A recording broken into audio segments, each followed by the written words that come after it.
Hey there, night crew! Tonight we're talking pirates, but not the swashbuckling, rum-soaked adventurers with parrots and treasure maps you've been sold since childhood. We're talking about the real deal. The early 1700s Atlantic and Caribbean, where desperate men made a choice between slow death under a tyrant's whip and fast death under a black flag. Spoiler alert, neither option came with a retirement plan.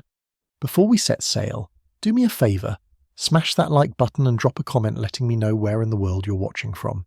I want to know who's crazy enough to be learning about maritime crime at this hour. Now kill those lights, get comfortable, and let's shatter every romantic notion Hollywood ever fed you about the Golden Age of Piracy. Because the truth? It's way more interesting than the fantasy. Let's go. So here's the thing nobody tells you about becoming a pirate in the early 18th century. It wasn't a career aspiration. Nobody grew up dreaming about it. There were no pirate recruitment fairs, no take your son to plunder day, no motivational posters featuring skull and crossbones with inspiring quotes about following your passion.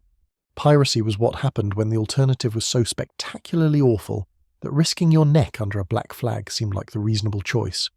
And to understand why thousands of men made that choice, we need to talk about what life was actually like for the average sailor in the legitimate maritime world.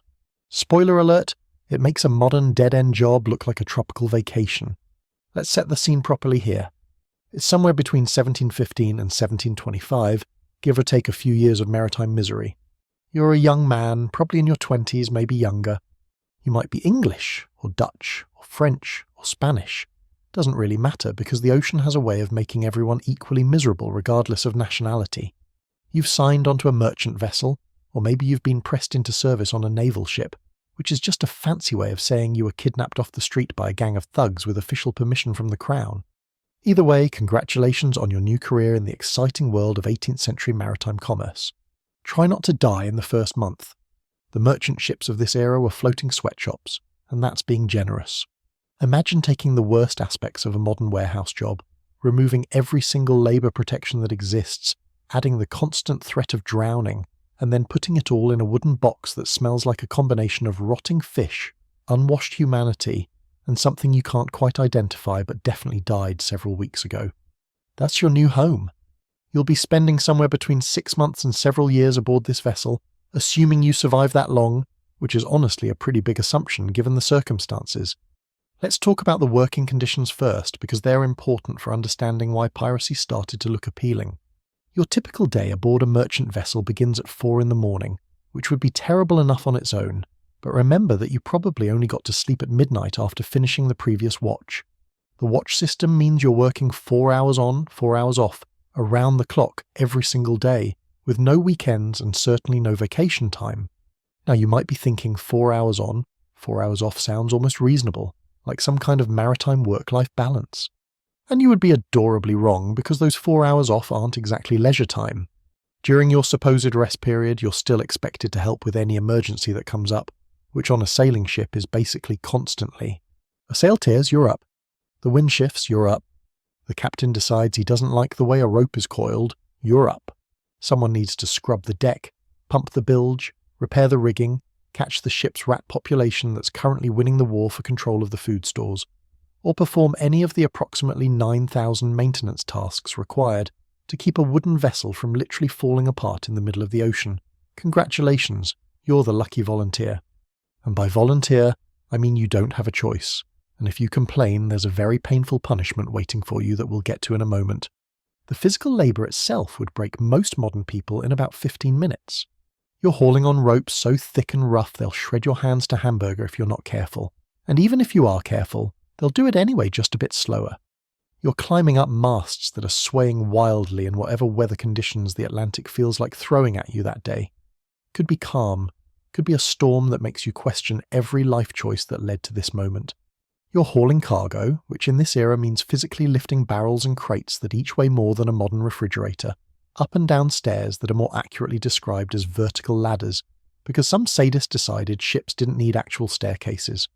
You're doing all of this on maybe 3 hours of broken sleep, eating food that would be rejected by a modern prison cafeteria, and the entire time you're one slip away from serious injury or death, because workplace safety regulations won't be invented for another 200 years or so. But the physical exhaustion is almost the easy part. You can get used to being tired. The human body is remarkably adaptable, and after a few weeks you learn to function in a state of constant fatigue that would have you hospitalized in the modern world, but was just considered normal in the 18th century. What really grinds people down is the complete lack of control over your own existence. You can't quit. You can't call in sick. You can't file a complaint with Human Resources because Human Resources is just the captain, and his idea of conflict resolution involves a wooden stick and your back. You signed a contract, sure, but that contract is essentially a legal document that gives someone else total power over your life for the duration of the voyage, and you have exactly zero recourse if they decide to abuse that power. Which they will, frequently. Now let's talk about the money situation, because this is where things go from merely terrible to absolutely enraging. When you signed onto this vessel, you were promised a wage. Maybe it was £3 a month, maybe £5 if you had a skilled position like carpenter or navigator. Not a fortune by any stretch, but enough to live on when you got back to port, enough to maybe save up and start a better life ashore, enough to justify the months of hardship at sea. That was the deal. That was what got you to sign your name on that contract, assuming you could write, or make your mark if you couldn't. Here's the fun part though. Actually getting that money is about as likely as finding a unicorn doing your laundry. The system worked like this, and I use the word worked very loosely here. You wouldn't see any wages until the voyage was complete and the ship returned to its home port. Everything was paid at the end. Now, a voyage could take anywhere from 6 months to 2 years, depending on where you were going and how many things went wrong along the way, which was always more things than planned. So you're working for months on end with no actual money in hand, just a promise from a man who views you as slightly more valuable than ballast, but significantly less important than his cargo. And when the voyage finally ends and you line up to collect your hard-earned wages, that's when the creativity really begins. First, there are the deductions. Oh, the deductions. You need to pay for your sea chest, even though you built it yourself from scrap wood. You need to pay for the slop clothes you were issued, even though they're basically rags held together by hope and the occasional stitch. You need to pay for your food, never mind that what you've been eating barely qualifies as food, and definitely wouldn't pass inspection by any modern health authority. You need to pay for the medical supplies used when you got injured doing your job, because apparently workplace injuries are a personal expense in this wonderful century. You need to pay for the privilege of sleeping in a hammock in the crew quarters, as if sleeping in a space that smells like the bottom of a gym bag left in the sun for 6 months is some kind of luxury accommodation. But wait, there's more. If the ship's stores ran low and they had to buy additional supplies at an island port, that comes out of the crew's wages. If the ship took damage and needed repairs, that comes out of the crew's wages. If the captain decided he wanted to upgrade his personal cabin with some nice furniture at the last port, well, that's a business expense, which means it comes out of the crew's wages. By the time all these deductions are calculated, and the math is always suspiciously in favour of the ship's owners, your 6 months of back-breaking labour might earn you the equivalent of pocket change. Maybe enough for a few good meals and a week's rent in a flophouse before you're desperate enough to sign onto another ship and do it all over again. And this is assuming you actually get paid at all, which is far from guaranteed. Sometimes the ship's owners declare bankruptcy between when you sail and when you return. Unfortunate timing, really. Can't pay wages when there's no money in the company coffers, even though there definitely was money when they bought that new ship last month. Sometimes the captain simply declares that the voyage was insufficiently profitable, and therefore no wages will be paid until the next voyage makes up the difference. Sometimes your wages are paid in company scrip instead of actual money, which can only be spent at the company store at wildly inflated prices, making it effectively worthless anywhere else. And sometimes, this is my personal favourite, they just straight up don't pay you and tell you to go ahead and sue them if you don't like it, knowing full well that a penniless sailor has about as much chance of successfully navigating the legal system as he does of flying to the moon. This wasn't some rare occurrence or a few bad apples spoiling things for everyone. This was standard practice. This was how the maritime economy functioned. The entire system was built on the premise that sailors were expendable and could be exploited with complete impunity. And just in case you were thinking about organising with your fellow sailors to demand better treatment, well, that brings us to the enforcement mechanisms that kept this delightful system running. Discipline aboard merchant and naval vessels in this era made modern boot camp look like a wellness retreat. The primary tool of management was violence, applied liberally and creatively. At the bottom of the punishment hierarchy, you had standard beatings, which could be administered for offences ranging from actual problems like refusing orders or being drunk on watch, down to completely arbitrary things like the captain not liking your attitude or someone more senior needing to take out their frustrations on someone more junior.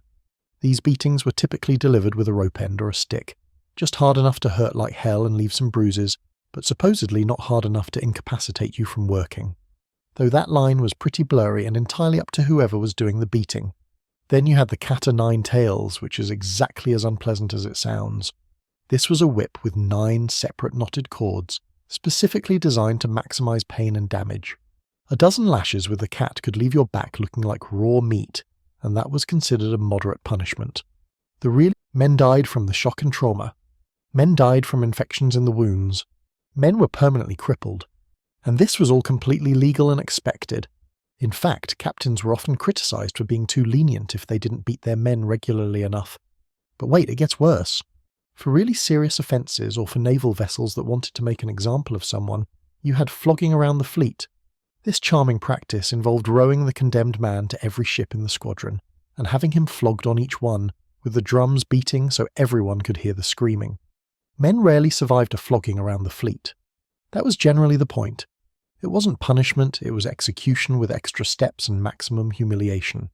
And if you're thinking, well, surely someone could appeal to a higher authority if the punishment was unjust, let me stop you right there. The captain's word was absolute law aboard his vessel. There was no court to appeal to, no ombudsman to file a complaint with, no democratic process for addressing grievances. The captain could literally have you hanged if he felt like it, and while he might face questions when he returned to port, the odds of facing actual consequences were roughly the same as winning the lottery if the lottery was rigged against you and also didn't pay out. Maritime law gave captains essentially unlimited power over their crews, and many of them exercised that power with all the restraint of a drunk gorilla in a china shop. Living conditions didn't exactly offset these working conditions either. You were housed in the crew quarters, which is a generous term for what was essentially a cave at the bottom of the ship that flooded when it rained and baked like an oven when the sun was out. You slept in a hammock, assuming you could find space to hang one, surrounded by anywhere from 50 to 100 other men in various states of hygiene, which ranged from hasn't bathed in weeks to I'm pretty sure something died in his sea bag 2 months ago. Privacy was a concept that didn't exist below decks. You performed every bodily function in front of everyone else, you changed clothes in front of everyone else, you had conversations in front of everyone else, and if you managed to have a private thought, that was about as close to personal space as you were going to get. The food situation deserves its own special mention in this catalogue of misery. Your standard rations consisted of hardtack, which was basically a brick of flour and water that had been baked into something with the texture and palatability of a ceramic tile. This hardtack was inevitably infested with weevils, which were actually considered a good thing because it meant there was at least some protein in your diet. You'd tap your hardtack on the table before eating it to knock out the weevils, and the general rule was if they didn't run away, they'd been dead long enough that you probably shouldn't eat that particular piece.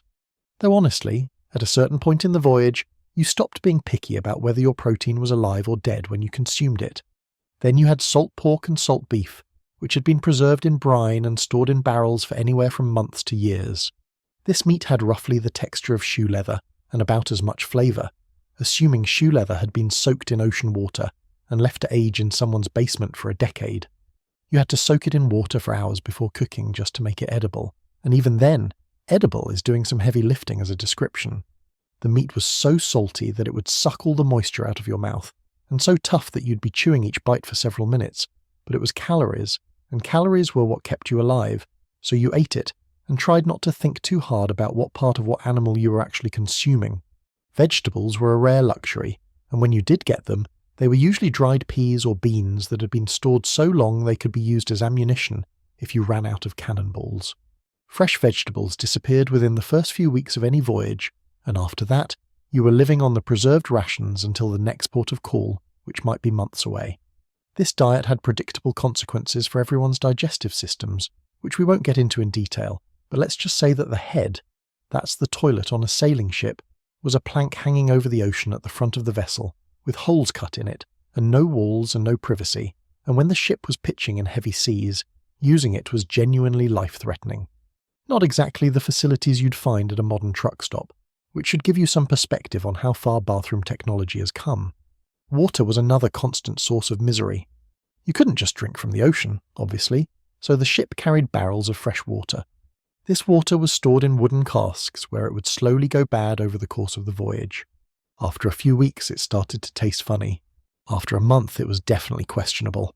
After 2 months it was a greenish-brown colour and had things floating in it that you tried not to look at too closely.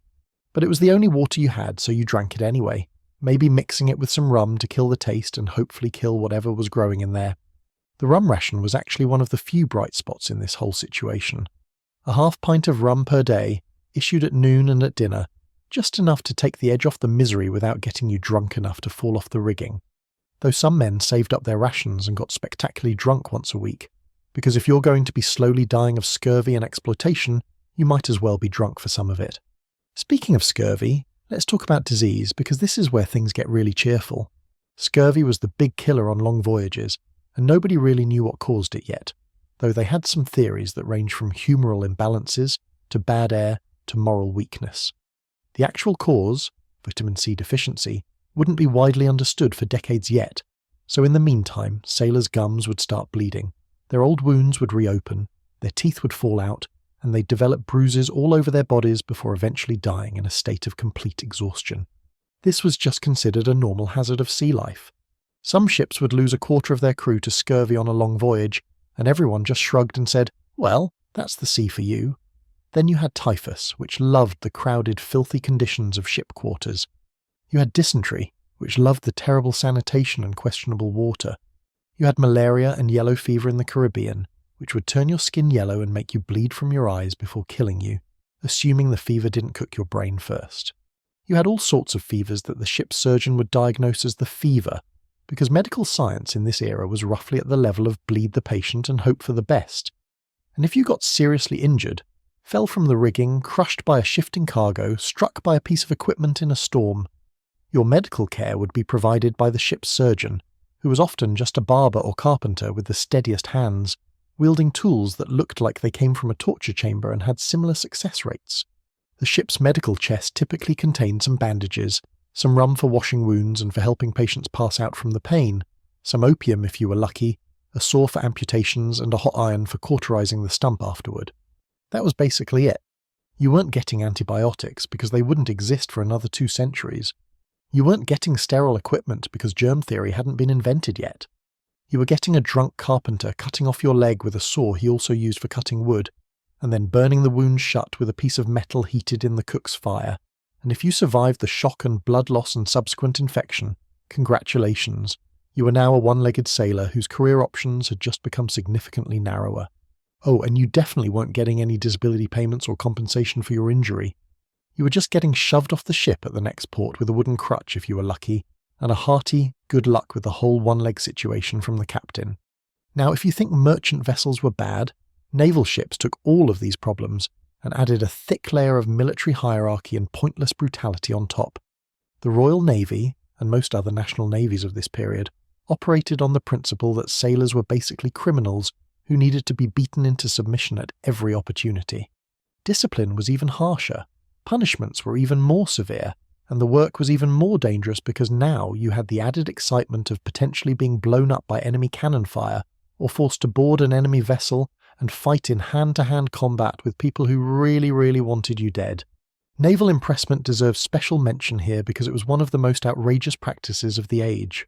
Naval vessels were chronically short of crew because, shockingly, nobody wanted to volunteer for years of being beaten and starved and possibly killed for wages that might or might not be paid at some point in the distant future. So the Navy solved this recruitment problem by sending out press gangs, groups of sailors and marines who would roam port cities, grab any man who looked vaguely capable of hauling a rope, and drag him onto a ship whether he liked it or not. If you were a sailor already, you were prime target, but the press gangs weren't particularly picky. If you were drunk in a tavern, grabbed. If you were walking down the street at the wrong time, grabbed. If you had all your limbs and weren't currently dying of plague, you were recruited, which is a polite way of saying kidnapped by the government. Once you were pressed, you were trapped for the duration of the ship's commission, which could be years. You couldn't go home. You couldn't send letters unless the captain approved them. You couldn't leave the ship in port because you'd immediately desert, which everyone knew.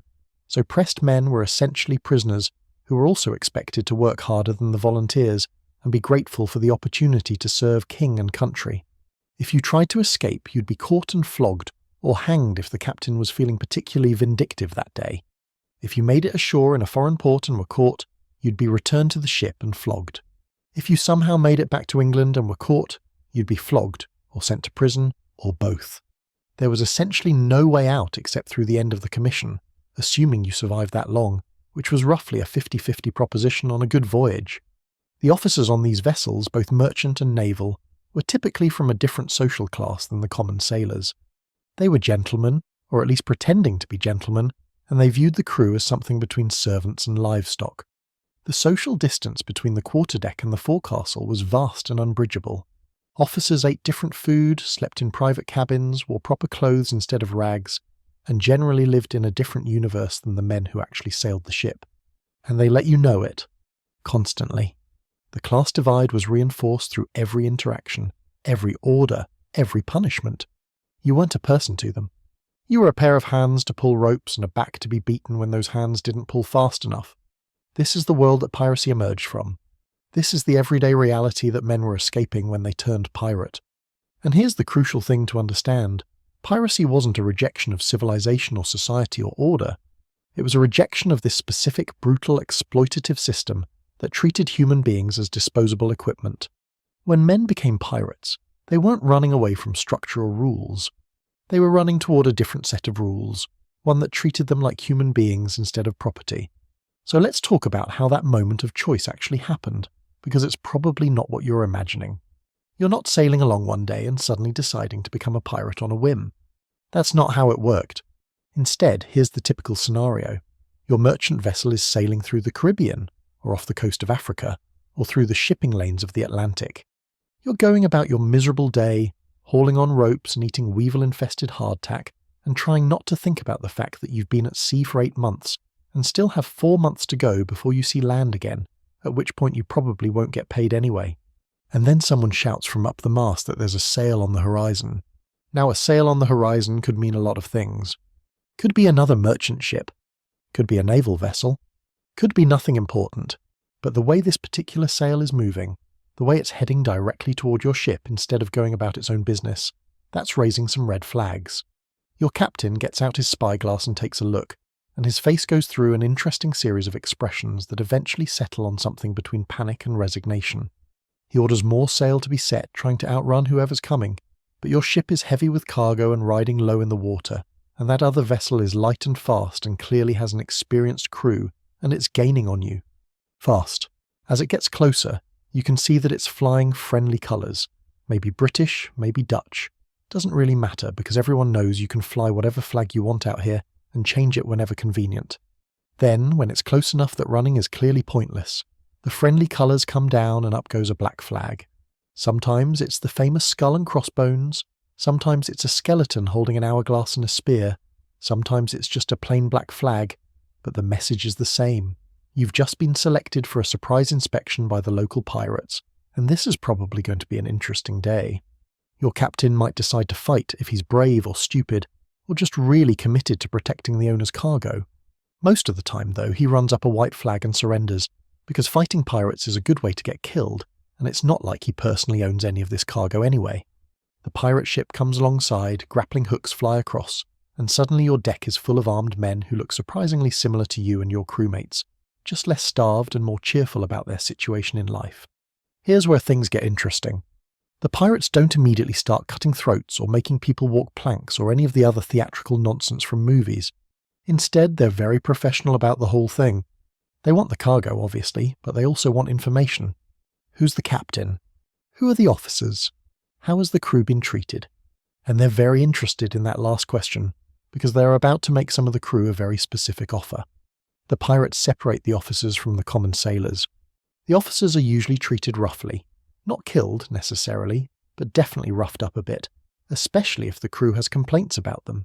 If the captain was known for being particularly brutal or for cheating his men out of their wages, he might be in for a very bad time.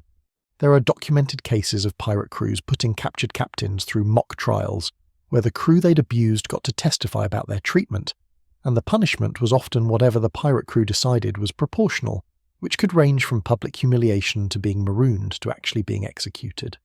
Pirates had very strong feelings about certain kinds of captain, and they weren't shy about expressing those feelings. But the common sailors, the men who actually worked the ship, they get a different reception. The pirates gather them up and make a speech. It's usually pretty straightforward. Gentlemen, you've been working for months or years for wages you'll probably never see, under conditions that are slowly killing you, for officers who view you as subhuman. We're offering you an alternative. Join our crew. We sail under democratic principles. We vote on important decisions. We share the plunder equally. You get your share of everything we take, paid immediately, no deductions, no tricks. You elect your own officers, and if they abuse their position, you can vote them out. And yes, we're outlaws and we'll probably hang if we're caught, but honestly, what's your alternative? Go back to merchant sailing and hope the next captain is slightly less of a tyrant than the last one. This is a compelling pitch, especially when you've just watched the pirates treating each other with obvious camaraderie and respect, especially when you can see that they're well-fed and well-armed and seem genuinely happy with their situation. And here's the thing that really sold it for a lot of men. The pirates would often ask the crew how they'd been treated. If a man said he'd been treated fairly, that his wages were paid, that his captain was decent, the pirates would usually let him go with no hard feelings.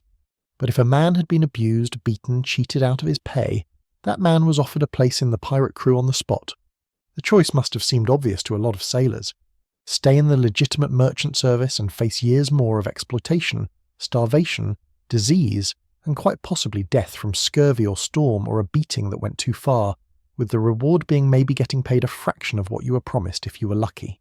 Or join the pirates and face the risk of hanging if you were caught, but in the meantime live under a system that treated you like a human being with rights and dignity, and actually get paid for your work and have a say in how things were run. When you frame it that way, piracy starts to look less like a crime and more like a career upgrade. Not everyone accepted the offer, of course. Some men were genuinely loyal to their captains or their countries. Some men had families waiting for them and couldn't risk the pirate life. Some men were just afraid of hanging, which was a reasonable fear given that piracy was punishable by death in every nation's law. But a lot of men said yes. A surprising number of men said yes. Entire crews would sometimes turn pirate en masse when given the opportunity, because the alternative was going back to a system that had already proven it would chew them up and spit them out without a second thought. And once you said yes, that was it. You were a pirate. You couldn't go back. You couldn't change your mind. The moment you signed the ship's articles, and we'll get into what those were in the next section, you were committed. You were an outlaw, an enemy of every legitimate government in the world, and your life expectancy had just dropped significantly. But you were also, for possibly the first time in your adult life, working under a system that treated you as an equal member of the crew with rights and representation, and a fair share of the profits. You were risking a quick death by hanging instead of a slow death by exploitation, and for thousands of men in the early 18th century that seemed like a trade worth making. This is why piracy exploded during the Golden Age. It wasn't that people suddenly became more criminal or more violent. It was that the legitimate maritime world had created conditions so unbearable that piracy, with all its obvious risks and dangers, seemed like the better option. The merchant and naval services had squeezed their crews so hard, exploited them so thoroughly, treated them so brutally, that they'd created a massive pool of desperate men who had nothing to lose and everything to gain by turning outlaw. The pirates didn't have to recruit through trickery or force. They just had to offer a slightly less terrible version of the life these men were already living, and men lined up to join. And once you understand that context, once you really grasp what these men were escaping from, the whole narrative of piracy changes. These weren't villains who chose evil for the sake of it.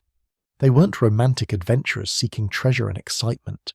They were working men who'd been pushed past their breaking point by a system that viewed them as expendable resources, and who found that the outlaw life offered something the legitimate world never had: a chance at dignity, equality, and actually getting paid for your labour. Revolutionary concepts, apparently, in the early 1700s. So that's how you became a pirate during the Golden Age. Not through a sudden impulse or a love of adventure, but through a calculated decision that running from the law was preferable to living under it. Not through a rejection of civilization, but through a rejection of a civilization that had rejected you first.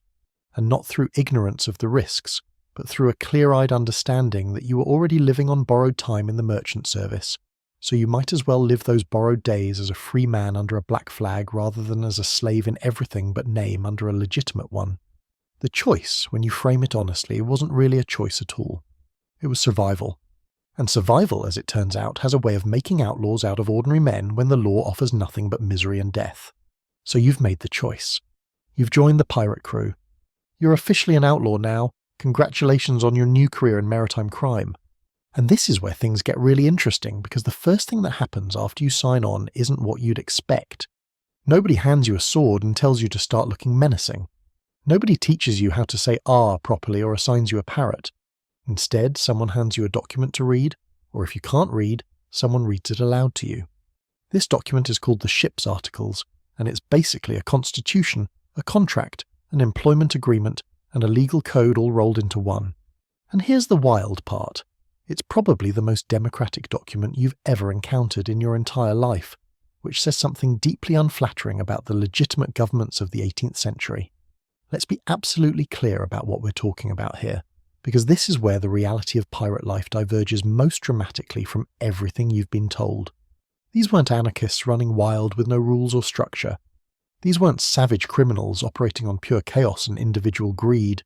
Pirate ships during the Golden Age were possibly the most democratic institutions in the entire Atlantic world, at a time when democracy was considered a dangerous and radical concept that most nations had specifically rejected in favour of monarchy, aristocracy, and various other systems designed to keep power concentrated in the hands of people who were born into it. Meanwhile, on pirate ships you had elections. You had equal voting rights. You had checks and balances on power. You had written constitutions that everyone agreed to follow. You had workers' compensation and disability insurance decades before any legitimate nation thought to implement such things. Basically, you had a functional democracy on a boat full of criminals, while the civilized world was still debating whether common people should be allowed to have opinions about governance. The ship's articles were different for every pirate crew, which makes sense because they were written by the crew themselves through a democratic process.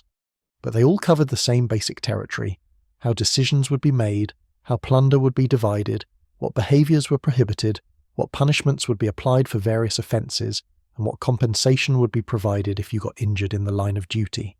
These weren't vague guidelines or traditional practices passed down through word of mouth. These were specific written rules that everyone on the ship agreed to follow before they signed on. And the signing was literal. You put your name or your mark on the document, same as any legal contract, making it binding. The difference was that this contract actually worked in your favour for once, instead of being a mechanism for someone else to exploit you legally. Let's look at some actual examples here, because the specifics really matter. Captain Bartholomew Roberts, one of the most successful pirates of the Golden Age, had articles that were recorded and survived to the present day. Article 1. Every man has a vote in affairs of moment, has equal title to the fresh provisions or strong liquors at any time seized, and may use them at pleasure, unless a scarcity makes it necessary for the good of all to vote a retrenchment. Right there in the first article, you've got equal voting rights and equal access to resources, with the caveat that the democratic process could override individual consumption if supplies were running low. This is a more sophisticated approach to resource management than many modern organisations have figured out. Article 2 dealt with the division of plunder. Every man got an equal share, with specific bonuses for people who held positions of responsibility. The captain, the quartermaster, the boatswain, the carpenter, the gunner, they'd each get slightly more than a common crew member, but we're talking about modest bonuses here, not the massive wealth concentration you'd find in the legitimate world. The captain wasn't making 50 times what a common sailor made. He was making maybe 50% more, and only because his position came with additional responsibilities and risks. Compare that to merchant vessels where the captain and officers lived in a completely different economic reality than the crew, and you start to see why this system was attractive. Article 3. No person to game at cards or dice for money. This one's interesting because it shows the pirates understood something about human nature and group dynamics. Gambling leads to resentment when someone wins big, and someone else loses their share of the plunder they just risked their life for. It leads to accusations of cheating. It leads to fights. Better to just ban it entirely and save everyone the drama. You could gamble for tobacco or food or other minor stakes, but not for your actual shares. That was yours, and you'd worked for it, and nobody was taking it from you in a rigged dice game. Article 4 prohibited fighting aboard the ship. If you had a grievance with another crew member, you couldn't just start throwing punches. You had to take it up with the quartermaster, and if that didn't resolve things, you'd settle it on shore according to the rules of dueling, with the quartermaster as referee. This wasn't some genteel nod to honour culture, this was practical safety policy. You can't have people brawling on a ship where everyone is armed and the deck is surrounded by ocean. One fight gets out of hand and suddenly you've got people going overboard or accidentally putting holes in the hull or setting fire to the rigging. Better to have a formal process for dispute resolution. Article 5 dealt with desertion, which was a capital offence as you'd expect. If you tried to run away or hide plunder or desert your post in battle, you could be marooned or executed depending on the severity. This seems harsh until you remember that desertion on a pirate ship wasn't like quitting your job at a modern corporation. The crew depended on everyone doing their part in extremely dangerous situations. One person failing to do their job in battle could get everyone killed. One person stealing from the common fund was stealing from every other person who'd risked their life for that plunder. These weren't arbitrary rules imposed by tyrannical leaders. These were rules the crew had agreed upon because they recognised that certain behaviours threatened everyone's survival and prosperity. Article 6. No boy or woman to be allowed amongst them. If any man were to be found seducing any of the latter sex and carried her to sea, disguised, he was to suffer death. This was about preventing conflicts over sexual relationships aboard ship, which again, practical group dynamics.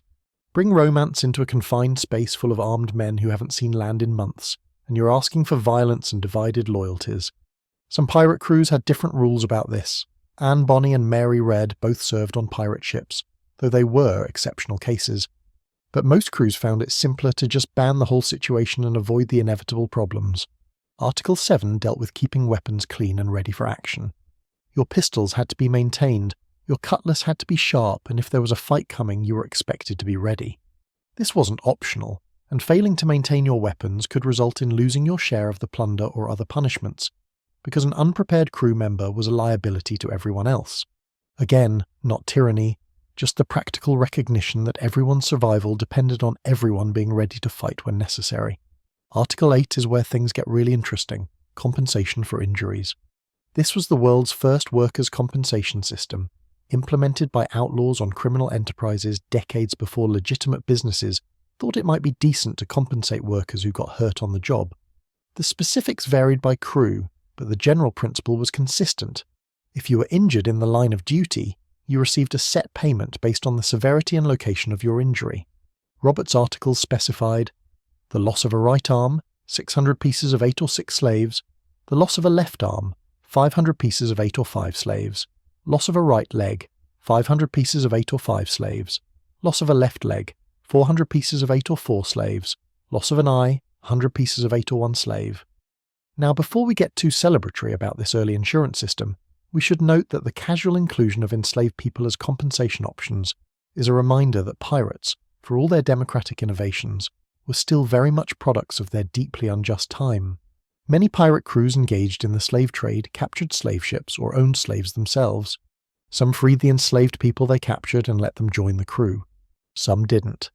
The pirate code was progressive in some ways and horrifically regressive in others, which is about what you'd expect from a system created by 18th century sailors rather than enlightened philosopher kings. But back to the compensation system, because even with its massive moral blind spots, it was still revolutionary. Think about what this means in practical terms. If you lost a limb in battle on a merchant vessel, you got nothing. You'd be dumped at the next port with maybe a few coins if the captain was feeling generous, and then you'd spend the rest of your probably short life begging on the streets.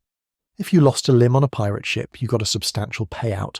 600 pieces of 8 was roughly 3 years' wages for a merchant sailor, assuming that merchant sailor actually got paid, which we've established was a generous assumption. This wasn't charity. This was a formal system where your compensation was guaranteed by the same articles everyone had signed, and if the crew tried to cheat you out of your payment, you could appeal to the democratic process because you had rights as a member of the crew. The whole compensation schedule also reveals something about the practicalities of combat in this era.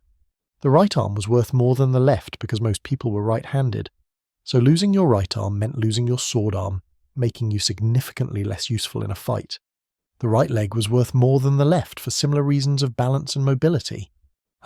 This was a practical, evidence-based approach to quantifying injury severity, implemented by people who'd seen a lot of injuries and understood their real-world impact on a person's ability to contribute to the crew. Now let's talk about how this whole democratic system actually functioned, because it's one thing to have rules written down, and another thing entirely to implement them in practice. The foundation of pirate democracy was the vote. Major decisions were made by majority vote of the entire crew. This included things like where to sail next, whether to attack a particular target, whether to accept new members, whether to keep a captured ship or sell it, how to punish serious offences, and most importantly, who would serve as captain and other officers. That's right, pirates elected their leaders. This was not how leadership worked in the legitimate world, where officers were appointed by the ship's owners or the navy based on their social class, their connections, their family background, or their ability to purchase a commission. Merit had very little to do with it.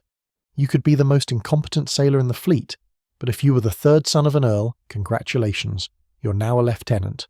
Please try not to get everyone killed. On a pirate ship, the captain was elected by the crew and could be removed by the crew through a vote of no confidence at any time. If the captain proved to be cowardly or incompetent or started abusing his authority, the crew could vote him out and elect someone else. Democracy in action, implemented by criminals because the legitimate world was apparently too backwards to figure it out. The election process itself was straightforward. When a crew first formed, or when a captain position became vacant for any reason, death, retirement, voting out, voluntary resignation, the crew would gather and anyone could nominate themselves or be nominated by others. The candidates would make their case for why they'd be a good captain. This wasn't about flowery speeches or campaign promises. This was about demonstrating that you had the skills, experience, and judgment to lead dangerous operations and keep everyone alive and profitable. Could you navigate by the stars? Could you read the weather? Could you make tactical decisions in combat? Did you understand the mechanics of sailing and ship maintenance? Were you good at negotiating with prisoners and captured crews? Could you keep your head in a crisis? These were the qualifications that mattered. Then the crew would vote, usually by a show of hands, and whoever got the majority became captain. Simple, transparent, democratic. No electoral college, no complex voting systems, no wondering if your vote actually counted. Just a direct expression of collective will. And here's the thing that's easy to overlook. This system meant that captains had to maintain the confidence of their crew. You couldn't just rest on your laurels once you were elected. If you made bad decisions, if you risked the crew unnecessarily, if you failed to find profitable targets, if you tried to claim more than your allocated share, the crew could and would remove you from power. This created an accountability system that didn't exist anywhere else in the maritime world. But the pirate system wasn't just a simple democracy where the majority ruled on everything. They'd actually implemented a separation of powers that would have made Montesquieu nod approvingly if he weren't busy being horrified that outlaws had figured out political philosophy before philosophers had finished writing books about it. The key innovation was the split between the captain and the quartermaster, two positions with roughly equal power but different domains of authority. The captain's power was absolute during combat and pursuit, when there was a potential target, when there was a fight happening, when tactical decisions needed to be made instantly. The captain gave orders and everyone followed them without debate or democratic process. This makes perfect sense. You can't run a battle by committee. You can't stop to take a vote when you're being fired upon. You can't have a lengthy democratic discussion about whether to come about when there are rocks ahead. Someone needs to make fast decisions, and that someone was the captain. His authority during combat was unquestioned and unquestionable. But the moment the immediate danger passed, the captain's absolute authority ended, and most of the ship's governance fell to the quartermaster. The quartermaster was also elected by the crew, and in many ways his position was more powerful than the captain's. The quartermaster represented the crew's interests in all non-combat matters. He oversaw the division of plunder and made sure everyone got their fair share. He maintained discipline and judged disputes between crew members. He led boarding parties when capturing ships. He spoke for the crew in negotiations. He had the authority to countermand the captain's orders if they weren't in combat. Essentially, the captain was the military commander, and the quartermaster was the civil administrator, and neither could act without the other's consent on major decisions. This separation of powers was genius, and it's telling that it emerged from practical necessity rather than political theory. Pirates understood that concentrating too much power in one person's hands led to abuse. They'd all experienced that abuse in the legitimate merchant service. But they also understood that ships needed clear chains of command in combat. So they split the difference. Absolute power when you need it checks and balances the rest of the time. The captain couldn't become a tyrant because the quartermaster and the crew could remove him. The quartermaster couldn't abuse his civil authority because the captain had independent power during combat. It was a system designed by people who'd suffered under tyranny and were determined not to recreate it even in their criminal enterprise. Let's talk about what this looked like in practice, because the theory is one thing, but the reality had some interesting quirks. Imagine you're on a pirate ship, cruising through the Caribbean looking for targets. You're a few weeks out from your last prize, supplies are getting low and the crew is getting restless. Someone spots a sail on the horizon. The captain examines it through his spyglass and determines it's a merchant vessel, probably Spanish. Looks to be a decent size and riding low in the water, which suggests valuable cargo. He calls for a vote. This isn't a small decision. You're about to commit an act of piracy, which could result in combat, injuries, deaths, or capture and hanging. The crew needs to consent. The quartermaster calls everyone together. The captain makes his case. The ship looks wealthy. It's sailing alone without escort. The wind is in your favour for pursuit and you need supplies. Anyone who wants to speak against attacking can do so. Maybe someone points out that Spanish ships often have large crews and would put up a serious fight. Maybe someone notes that you're low on gunpowder and can't afford a prolonged engagement. Maybe someone's worried about the warship that was spotted in this area last week. Everyone gets their say. Then you vote. Majority rules. If the vote is yes, you attack. If it's no, you let it pass and keep looking for easier prey. Assuming the vote is yes, now the captain's authority kicks in. He's giving orders. Prepare for pursuit, load the guns, ready the grappling hooks, get the boarding party armed and ready, someone check the wind direction, someone else start taking in sail so we can maneuver better when we get close. This isn't a democracy anymore, this is military operations and the captain's word is law. You do what he says, when he says it, without question or debate, because everyone's life depends on executing the plan effectively. The captain's job is to make tactical decisions, when to fire warning shots, when to show the black flag, whether to come alongside for boarding or to disable the ship with cannon fire first, whether to accept surrender or to force the engagement. These decisions need to be made quickly, and there's no time for democratic process. But once the target is captured and secured, once the immediate danger is past, authority shifts back to the quartermaster. He organises the inventory of the captured cargo. He supervises the division of goods. He negotiates with the captured crew, who's willing to join, who wants to be released, what information can they provide about other ships in the area. He handles any disputes that arise during the plunder, two people claiming the same item, someone accused of hiding valuable goods, someone wanting to keep something that should go into the common fund. He makes sure the compensation system is followed if anyone was injured. He's the administrator making sure the democratic system actually functions as designed. And if there's a dispute between the captain and the quartermaster, or if anyone has a grievance against either of them, the crew votes on it. Let's say the captain wants to attack a particularly dangerous target, but the quartermaster thinks it's too risky and not worth the potential losses. They each make their case to the crew and the crew votes. Or say the quartermaster is accused of favouring his friends in the division of plunder. The crew investigates and votes on whether he's abusing his authority. If he is, they can remove him from office and elect someone else. This happened regularly. Pirate captains and quartermasters were voted out for incompetence, cowardice, greed, or simply making too many bad decisions. The democratic system wasn't theoretical or ceremonial. It was functional and frequently used. The other elected positions also had specific roles with checks on their authority. The boatswain supervised the crew's work maintaining the ship, all that endless repair and maintenance that kept the vessel seaworthy. He couldn't order people to do unnecessary work just to flex his authority, because the crew could complain to the quartermaster, and if the complaint was valid, the boatswain would be checked or potentially removed from his position. The sailing master navigated, but the captain decided where to go. The gunner maintained the weapons and trained the crew in their use, but he couldn't hoard the best firearms for himself. They were distributed according to the democratic system.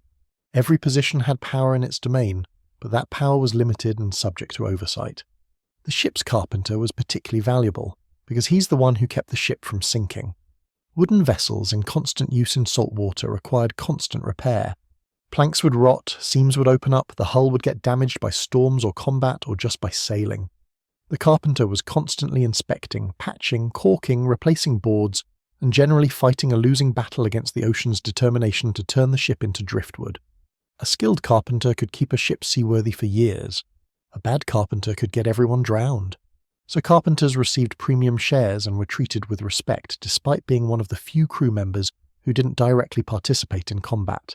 Though if you got injured in battle, the carpenter was also frequently your surgeon, because he had the tools and the steady hands, which was a terrifying dual role if you stopped to think about it too hard. The surgeon, if the ship was lucky enough to have an actual surgeon rather than just the carpenter with a saw, also received premium shares and special treatment. Medical care in this era was primitive at best, but even primitive medical care was better than nothing when you had a crew full of men doing dangerous work in unsanitary conditions. The surgeon's job was to patch people up after combat, treat tropical diseases, amputate limbs that were too damaged to save, pull rotten teeth, and generally keep the crew functional enough to work. He wasn't performing miracles, he was just trying to keep people alive long enough to spend their share of the plunder. But that was valuable enough that crews would specifically target ships known to have skilled surgeons aboard and try to recruit them, sometimes forcibly, because having a good surgeon significantly improved everyone's chances of surviving long enough to enjoy their criminal proceeds. The cook's position was less prestigious but arguably just as important to morale. Food aboard ship was universally terrible, as we've discussed, but a skilled cook could at least make it slightly less terrible. Someone who knew how to properly prepare salt pork so it was edible rather than literally shoe leather, who could make a decent stew from whatever provisions were available, who could bake bread that wasn't just Weevil delivery systems, that person was valuable. Pirates often ate better than legitimate sailors because they could provision from their prizes, taking on fresh food, better quality preserved goods, spices to make things more palatable, and luxury items like sugar and coffee that would have been unaffordable to common sailors otherwise. A cook who could actually make use of these ingredients improved quality of life significantly, which improved morale, which made the crew more effective and less likely to turn on each other out of boredom and misery.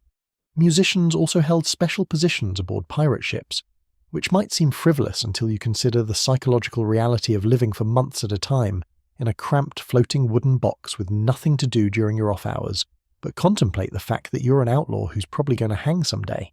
Entertainment wasn't a luxury. It was a necessity for maintaining sanity and morale. Pirates who could play fiddle, fife, drum, trumpet, or any other portable instrument were valuable members of the crew. They provided music for dancing, which was a major form of entertainment and exercise. They played during battles to keep morale up and to signal different maneuvers to the crew in the chaos of combat. They led sea shanties, which were working songs that helped coordinate the timing on tasks that required a whole crew pulling together, literally pulling on ropes in rhythm to the music. The fact that pirates recognized the value of entertainment and community morale and actually compensated people for contributing to it tells you something about how sophisticated their social organization actually was. This wasn't a random mob held together by violence and greed. This was a functional community with specialized roles, democratic governance, and an understanding that keeping people happy and healthy was good for everyone's long-term survival and prosperity. They'd essentially created a mobile workers' cooperative, except instead of producing goods, they were stealing them, and instead of operating within the law, they were specifically rejecting it. Now let's address the elephant in the room, or rather, the pirate ship. This whole democratic system sounds almost utopian when you describe it, especially compared to the legitimate maritime world we discussed earlier. So why isn't piracy remembered as this progressive social movement? Why do we think of pirates as villains rather than working-class heroes who figured out democracy before it was cool? Well, several reasons, and they're important to understand because they complicate the narrative significantly. First, pirates were still criminals. Democracy doesn't make theft legal. Equality among thieves doesn't make stealing virtuous. These men were attacking ships, taking cargo that didn't belong to them, sometimes killing people in the process, and making their living through violence and intimidation. The fact that they distributed their stolen goods fairly among themselves doesn't change the fundamental nature of what they were doing. You can have a fair and democratic bank robbery crew, but you're still robbing banks. Second, the pirate code's progressiveness had significant limits. The democratic system applied to crew members, but not to everyone they encountered. Captured sailors were given the choice to join or be released usually, but that courtesy wasn't always extended to officers, who were sometimes tortured or killed if they'd been particularly brutal to their crews. Passengers were sometimes ransomed, sometimes robbed and released, sometimes killed if they resisted or if the pirates were in a particularly bad mood. And as mentioned earlier, many pirates engaged in the slave trade or owned slaves, which is about as far from progressive as you can get. The democratic principles didn't extend beyond the boundaries of the pirate crew itself. Third, while the system was democratic in terms of voting and plunder distribution, it was still a military hierarchy in combat, and it could be brutally violent in enforcing its rules. The punishments for violating the articles could be severe. Marooning, being left on a deserted island with minimal supplies, was essentially a death sentence delivered slowly. Keel hauling, where you were tied to a rope and dragged under the ship's hull, could strip the flesh off your body and often resulted in drowning. Flogging was common for lesser offences. Execution for serious violations like desertion or stealing from the crew was swift and brutal. The democratic system existed within a framework of violence, and that violence was always available as a tool for maintaining order. Fourth, the romantic notion of pirate democracy has been somewhat overstated by modern writers looking for progressive heroes in unexpected places. Yes, pirate ships were more democratic than their legitimate counterparts. Yes, they had innovative systems for distributing resources and compensating injuries, but they also had moments of chaos, infighting, betrayal, and pure opportunism.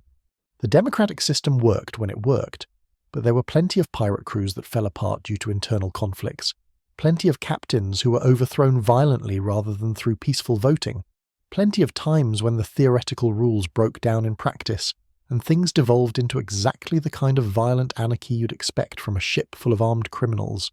But even with all those caveats, the Pirate Code remains a fascinating example of working people creating a system that served their interests when the existing systems had completely failed them. They didn't have political philosophers guiding them. They didn't have historical models to follow. Democracy was still a dirty word in the early 18th century, associated with mob rule and chaos.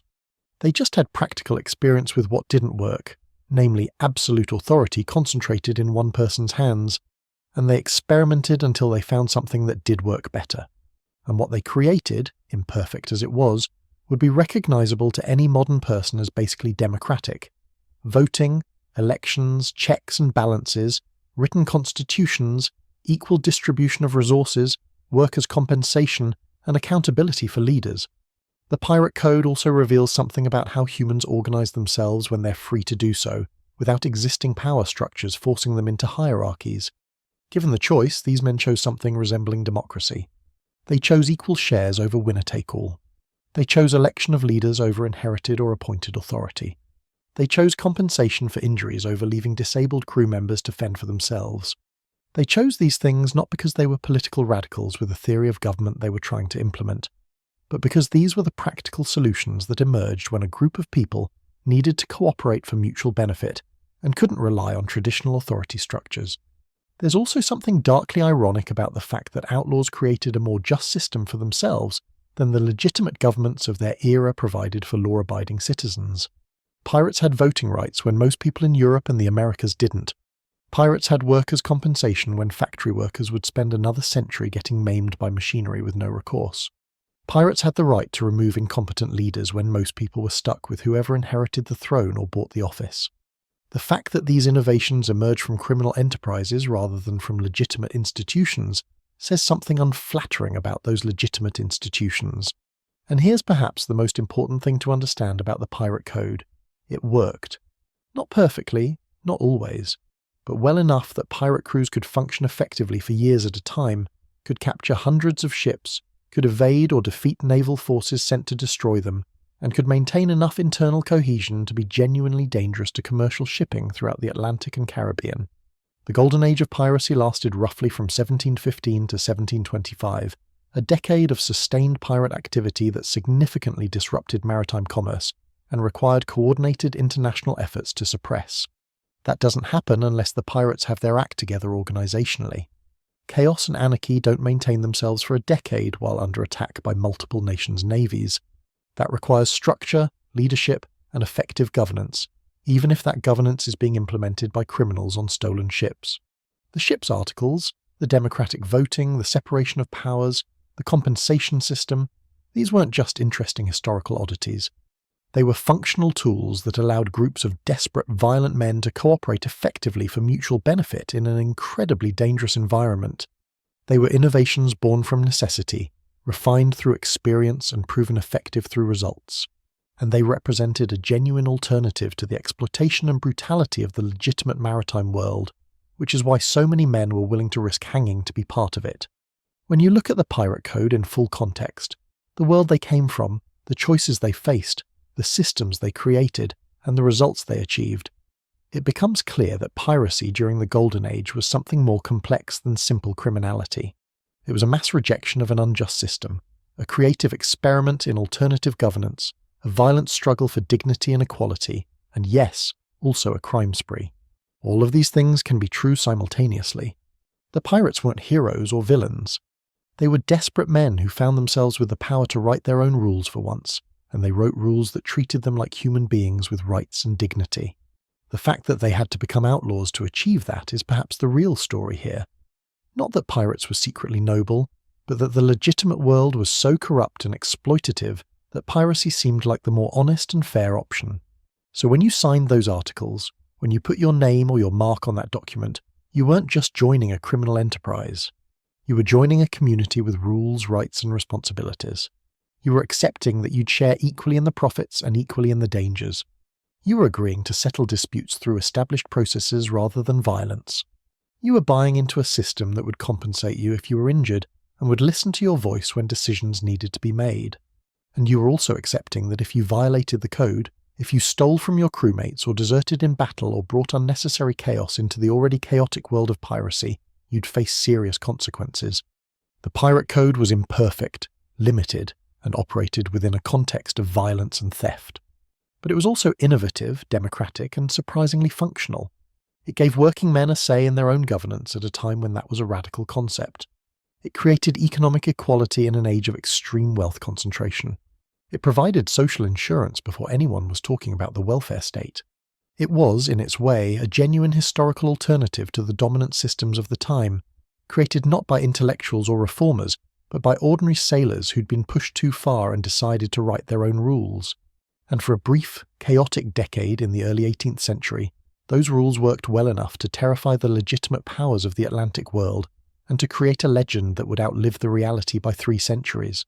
Not bad for a bunch of desperate men on stolen ships with a talent for violence and an unexpected gift for democratic governance. So you've signed the articles. You're part of a democratic crew with rights and representation and a fair share of the plunder. You've escaped the tyranny of the merchant service and joined a community of equals. Congratulations on your new life of freedom and adventure. Now let me tell you about your new home, which is a wooden box approximately 100 feet long and 25 feet wide that you'll be sharing with 80 to 100 other men for months, or possibly years at a time, depending on how successful you are at not dying of disease, combat, or the numerous other hazards of maritime life. This wooden box has no running water, no ventilation system, no climate control, no privacy whatsoever, and smells like every terrible smell you can imagine combined and fermented for several months in tropical heat. Welcome aboard. Try not to think about the fact that you'll probably spend more time with these people in this space than you've spent with your own family in your entire life. Let's start with the basic architecture here, because understanding the physical layout of a pirate ship is essential to understanding why life aboard was simultaneously democratic in governance and absolutely miserable in practice. Your typical pirate vessel during the Golden Age was a sloop or a brigantine, occasionally a larger ship if they'd captured something particularly nice and decided to keep it. We're talking about vessels that were designed for speed and maneuverability rather than cargo capacity, which means they were relatively small and cramped compared to merchant vessels, which were already pretty cramped themselves. A successful pirate ship might be 90 to 120 feet long from bow to stern, maybe 25 to 30 feet wide at the widest point, with 3 or 4 decks counting the cargo hold. This is your entire world. Everything you do, everything you experience, every moment of your existence for the foreseeable future happens within these dimensions. Let's walk through this floating wooden box from top to bottom, because the hierarchy of space on a ship tells you a lot about life aboard, even in a supposedly egalitarian pirate crew. At the very top you've got the weather deck, which is the main deck open to the sky. This is where most of the actual sailing happens. You've got the masts rising up with their complex rigging of ropes and sails, the ship's wheel at the stern where someone's always steering, the capstan for raising the anchor, various ropes and cables and equipment scattered around in what looks like chaos but is actually a carefully organised system where everything has its place and everyone knows where that place is. The weather deck is where you work, where you fight, where you get whatever fresh air and sunlight are available, and where you spend most of your waking hours when you're not below doing maintenance or trying to sleep. The weather deck also features some facilities that modern people would find charming if they didn't have to actually use them. At the bow, that's the front of the ship for anyone who's not nautically inclined, you've got the head, which is the period term for the toilet. This consists of a plank with holes cut in it, extending out over the water, with no walls, no door, no privacy screen, nothing. You sit on this plank in full view of anyone who happens to be on deck. You do your business directly into the ocean below, and you hope the ship isn't pitching too much, because falling off the head into the ocean while your pants are down is not a dignified way to die, though it certainly happened with some regularity.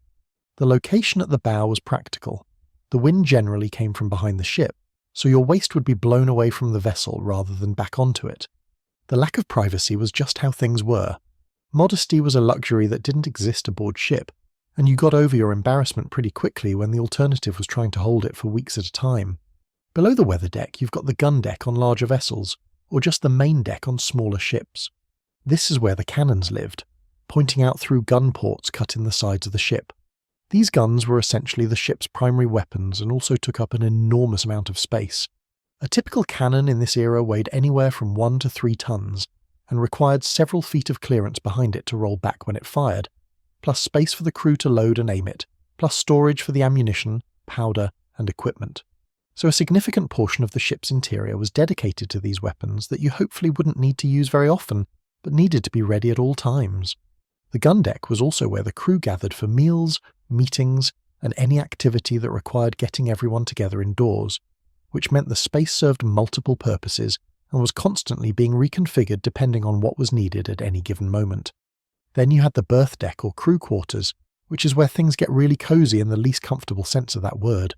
This was typically the lowest deck above the cargo hold, right at the waterline, and it's where the crew slept and stored their personal belongings. Calling it quarters is generous. It was essentially a large open space with no divisions, no separate rooms, no private areas whatsoever. The only light came from a few lanterns because there were no windows this far below the waterline, and those lanterns had to be used sparingly because fire on a wooden ship full of gunpowder was everyone's worst nightmare. The only ventilation came from hatches and companionways leading to the deck above, which meant the air down here was thick, stale, and saturated with the combined odours of 80 to 100 men living in close proximity with minimal hygiene facilities.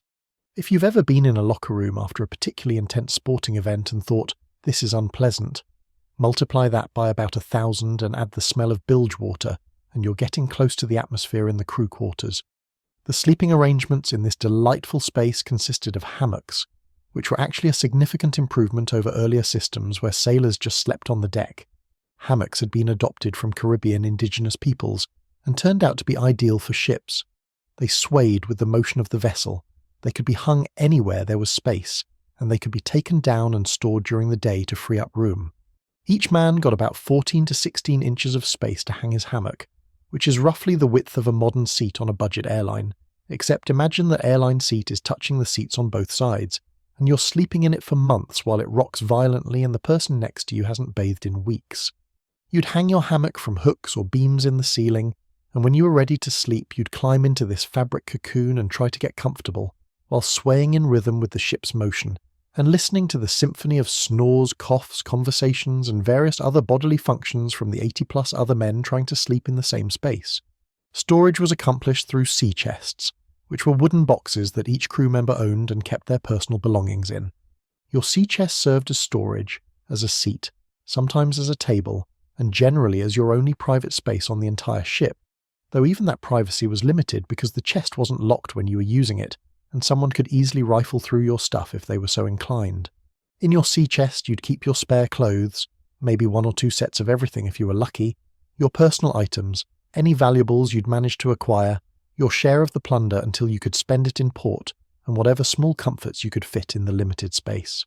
Maybe a letter from home, maybe a lucky charm, maybe a book if you could read, maybe a flask of rum you were saving for a special occasion. This chest was your entire domain in terms of personal property.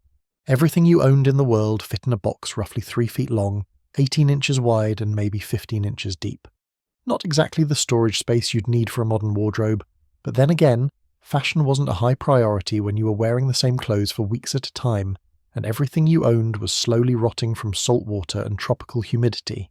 Below the crew quarters, you had the hold, which was where the ship stored everything else: cargo when they had it, provisions, water barrels, additional ammunition, spare sails and rope, tools, basically anything that needed to be kept on the ship but wasn't in active use. The hold was also where the bilge water collected because wooden ships leak. This is just a fundamental truth of wooden shipbuilding. You're floating in a box made of plants, held together with tar and nails, and the ocean really wants to get inside that box.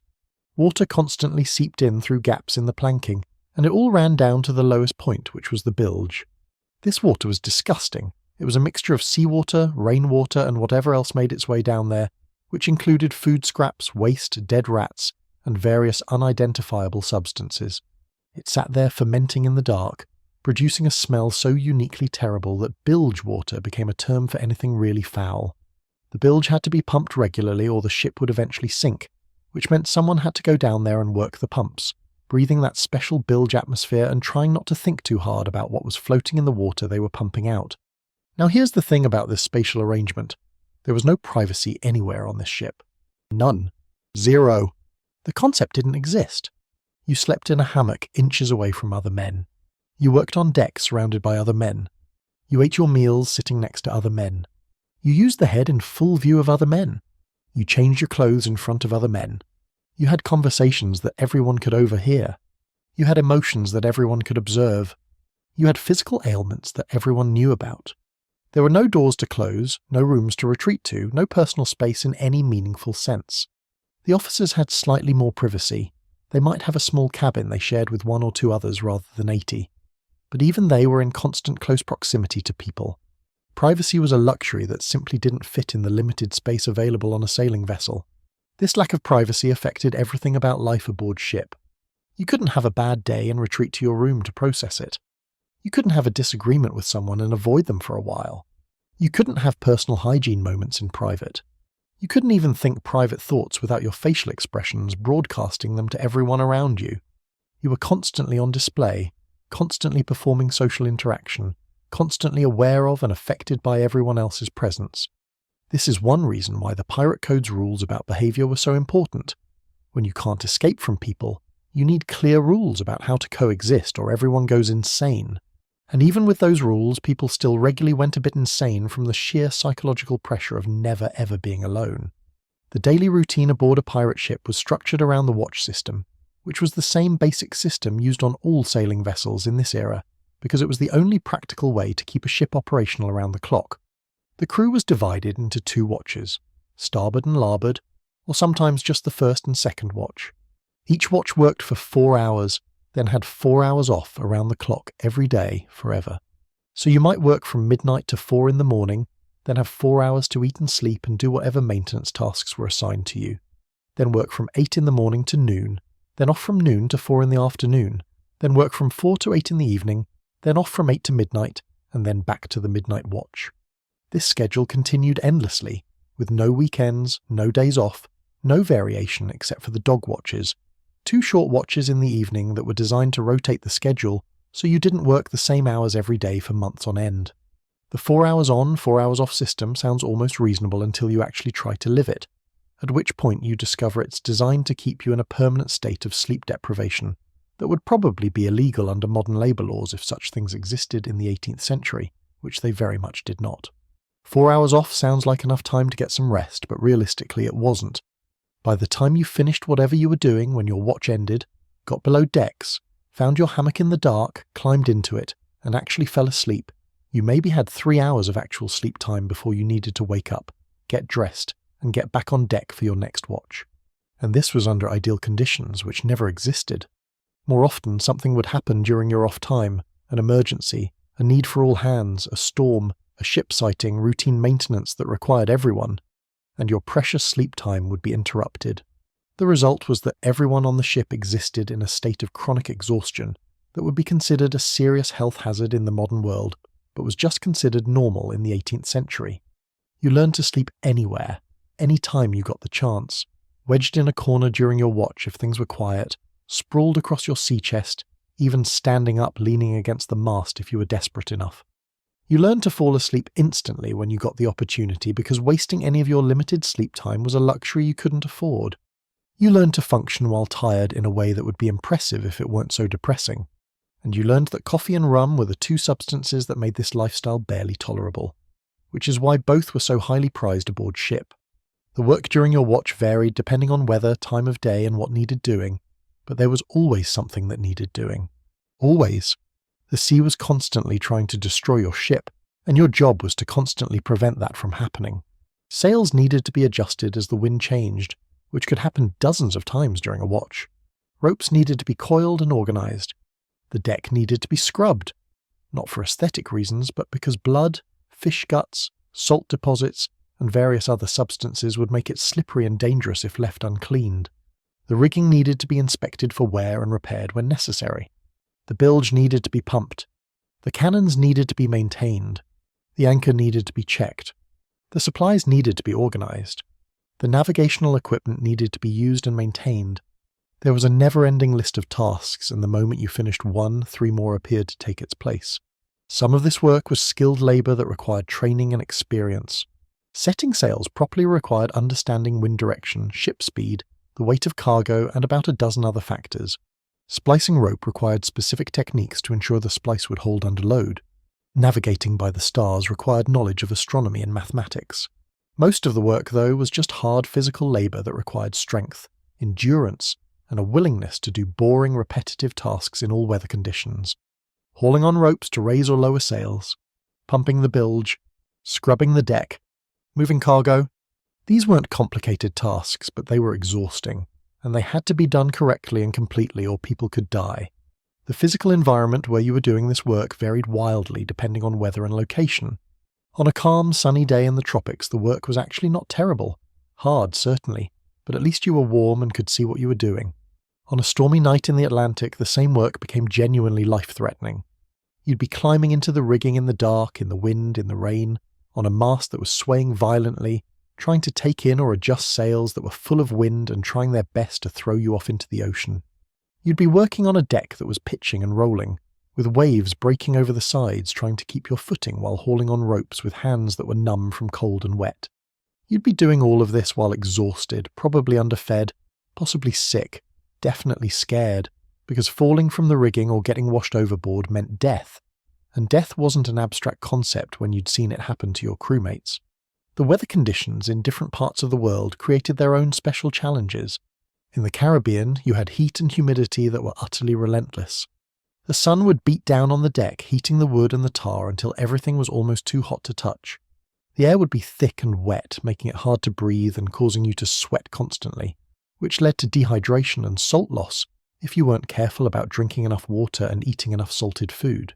The tropical heat also accelerated the rotting of wood, rope and food, meaning everything degraded faster and required more frequent replacement. And then there were the hurricanes, massive storms that could appear with little warning and destroy ships that couldn't get out of their path in time. In the North Atlantic, you had cold that was equally relentless but in the opposite direction. The wind would cut through your clothes, which were never adequate for the conditions because warm, waterproof clothing wouldn't be invented for another century or so. Your hands would go numb, making it hard to work with ropes and equipment. Ice would form on the rigging, making it slippery and adding weight to the masts that could cause them to break if too much accumulated. The waves were often larger and more violent than in the tropics, and the shorter days meant working in darkness for more of your watch. You couldn't escape the cold. There was no heated cabin to retreat to, no warm clothes to change into, no hot shower to warm up in. You just stayed cold for weeks or months at a time and tried not to develop frostbite or hypothermia. The maintenance work never stopped regardless of weather or location. Ships in this era required constant, intensive maintenance just to remain functional. The rigging, all those ropes and cables that controlled the sails, was under constant stress from wind and weather. Ropes would fray and eventually break if not replaced. The sails themselves were heavy canvas that would tear, especially in storms. Repairing sails required sail-making skills and hours of work with needle and thread, sewing patches or even completely remaking sections. This was typically done during your off time, because the work of sailing the ship couldn't stop just because repairs needed to be done. The hull required constant attention because wood plus salt water equals rot, and rot equals sinking. The seams between planks needed to be recorked regularly. This involved hammering oakum, which was old rope fibres soaked in tar, into the gaps between boards to keep water from coming through. The exterior of the hull needed to be scraped clean of barnacles, seaweed, and other marine growth that would slow the ship down if allowed to accumulate. This was a major operation that required careening the ship, deliberately running it onto a beach, tipping it on its side, and scraping the exposed hull before the tide came back in. This had to be done every few months, and it was back-breaking work done in the hot sun on a beach somewhere, hoping no naval ships or hostile pirates found you while your vessel was completely defenseless. The deck needed to be holystoned regularly, which involved scrubbing it with blocks of sandstone while on your hands and knees, and doing this constantly was absolute murder on your joints, but necessary to keep the wood from becoming too rough and splintery. The tar that sealed everything needed to be reapplied regularly. The metal fittings needed to be cleaned to prevent rust. The pumps needed to be maintained so they'd work when needed to remove bilge water. Every single piece of equipment on the ship, from the largest cannon to the smallest nail, required regular inspection and maintenance. And here's the fun part. This maintenance was never done during your official watch time. The watch time was for sailing the ship. Maintenance was done during your off hours, which meant your 4 hours off were really spent doing maintenance work, eating, and trying to grab maybe 2 hours of actual sleep before your next watch started. So the 4 hours on, 4 hours off system was really more like 4 hours on sailing, 3 hours on maintenance, 1 hour eating and sleeping. Not exactly the work-life balance that modern labour activists would approve of, but that was life aboard ship in the 18th century. The only real break came when you were in port, but we'll get to that later. The sleeping situation deserves more attention because it was truly one of the more miserable aspects of life aboard. Your hammock was comfortable enough in theory, certainly better than sleeping on hardwood. But in practice, sleeping in a hammock while surrounded by 80 other men who were snoring, talking, coughing, and engaging in various other activities, in a space with no ventilation and overwhelming odours, while the ship pitched and rolled, was its own special form of torture. You'd lie there in your hammock, swaying with the ship's motion, listening to the creaking of the wood, the sounds of the wind and waves outside, and the chorus of human sounds around you, trying to fall asleep quickly, because you only had maybe 3 hours before you needed to be back on deck. Some nights you'd be too tired to care about the conditions and would fall asleep immediately. Other nights, especially when you were newer to ship life, you'd lie there in the dark, uncomfortable and unable to sleep, aware of every smell and sound, feeling the hammock pressing against you from all sides, wondering what you'd done to end up in this situation. The temperature in the crew quarters varied wildly. Too hot in the tropics with no air circulation, too cold in northern waters with no heating. You couldn't open a window because there weren't any this far below the waterline. You couldn't turn on a fan because electricity wouldn't be invented for another century. You just dealt with whatever temperature and humidity the environment provided and tried to sleep anyway. The hammocks themselves were stored during the day by rolling them up and stowing them in netting along the ship's sides, where they actually served a secondary purpose as improvised armour that could stop musket balls during combat. So during the day, the crew quarters were relatively empty of hammocks, though still crowded with sea chests, equipment, spare supplies, and men who were off watch and trying to rest or entertain themselves in the limited space available. This meant the crew quarters served multiple purposes: bedroom, storage area, workshop for repairs, gathering space when the weather deck was too dangerous or uncomfortable. The same space was constantly being reconfigured for different uses throughout the day and night. Personal hygiene aboard ship was basically non-existent by modern standards, which contributed significantly to the general atmosphere of the crew quarters. There were no showers, obviously, no bathtubs, no sinks, no soap really, or at least no soap that was worth using for bathing. The primary way to get clean was to wash with salt water, which didn't actually get you clean. It removed some dirt and sweat but left a salt residue that made your skin feel sticky and dried it out until it cracked. Some ships would catch rainwater for washing, which was better but still limited. The basic reality was that everyone aboard ship was dirty by modern standards, had been dirty for weeks or months, would continue to be dirty for the foreseeable future, and you just had to accept that this was normal. Clothes were rarely washed and even more rarely changed. You had maybe 2 sets of clothing, and you wore each set until it literally fell apart, at which point you'd get new clothes from the ship's supplies or from captured cargo. The clothes you wore were constantly soaked with salt water, sweat, and whatever substances you encountered during your work, and they never really dried completely in the humid maritime environment. They'd get stiff with salt, soft with rot, and generally disgusting over time. But everyone's clothes were equally disgusting, so nobody really noticed or cared. Fashion and cleanliness were luxuries that didn't exist in this world. Function was all that mattered. Did your clothes cover you and provide some protection from the elements? Then they were fine, regardless of how they looked or smelled. Hair and beards grew wild because there were no regular haircuts, and shaving was an occasional event rather than a daily routine. Some men kept their hair long and tied it back. Some cut it short when it got too annoying. Some shaved regularly if they had the equipment and the inclination. Most just let their facial hair do whatever it wanted because fighting with a razor in a moving ship with no mirror and limited light wasn't worth the effort. The stereotypical image of pirates with long hair and big beards isn't entirely wrong, but it wasn't a fashion choice.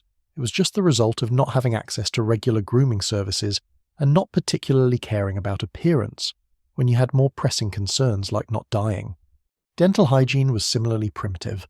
Toothbrushes existed but were rare and expensive.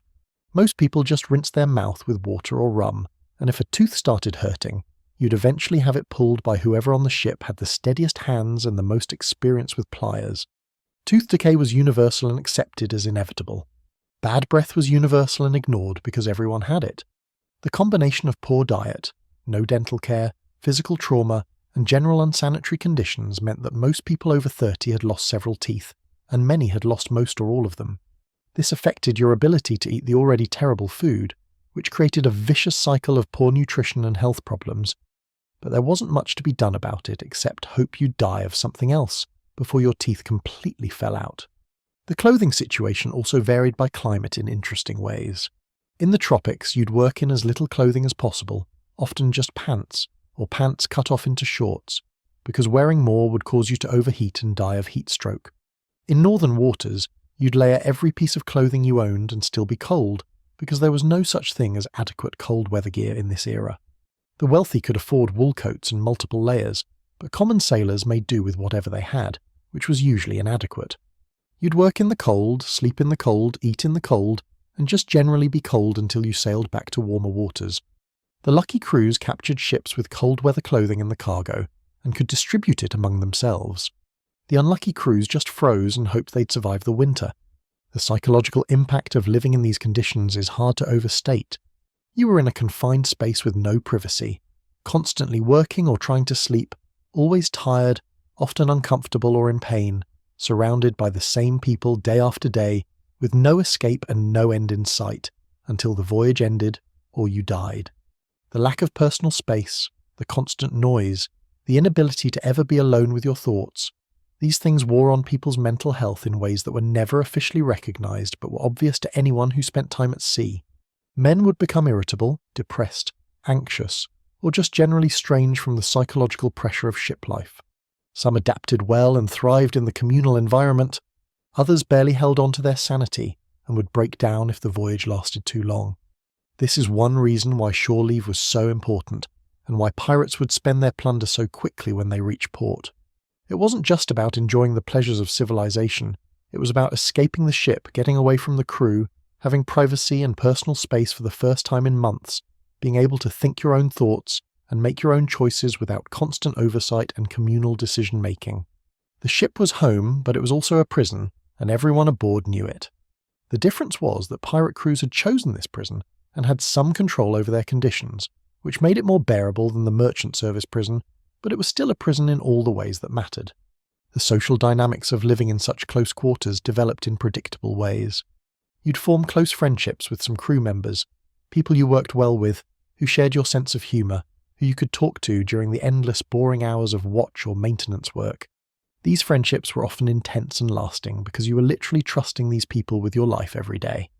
You'd also develop intense dislikes for other crew members, people who were lazy or annoying or smelled worse than average, or had irritating habits that drove you crazy when you couldn't escape from them. These dislikes couldn't usually be expressed openly because you had to work together and live together, so they'd simmer under the surface and occasionally explode into conflicts that the quartermaster would have to resolve. The crew would also develop a collective culture and identity that was unique to their ship. Shared jokes, shared songs, shared stories, shared experiences. These became the social glue that held the crew together despite the difficult conditions. Every ship developed its own personality based on the personalities of its crew members and the experiences they'd shared. Some ships had reputations for being particularly tough, or particularly successful, or particularly wild. These reputations weren't just about the ship itself.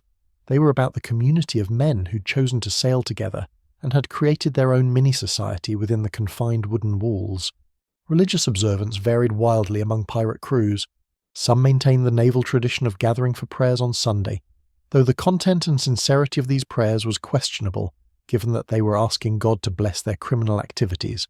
Some crews were openly irreligious and would mock the idea of prayer, figuring that God had already made his opinion of pirates pretty clear through various thunderbolts and drownings. Some individual pirates were deeply religious and would pray privately, which must have created interesting internal conflicts when you're asking for divine protection, while also committing what your religion explicitly says is a sin. But again, privacy for private worship didn't really exist, so your religious practices or lack thereof were visible to everyone around you. Superstitions, on the other hand, were universal and taken very seriously.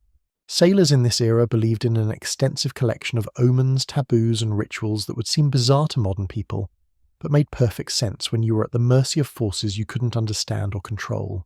You didn't whistle on board because it would summon the wind, which could mean a storm. You didn't mention rabbits or rats because they were bad luck. You didn't bring women aboard because they were bad luck, except when they weren't, because the rules of superstition were flexible and contradictory. You didn't start a voyage on Friday because that was the day Christ died.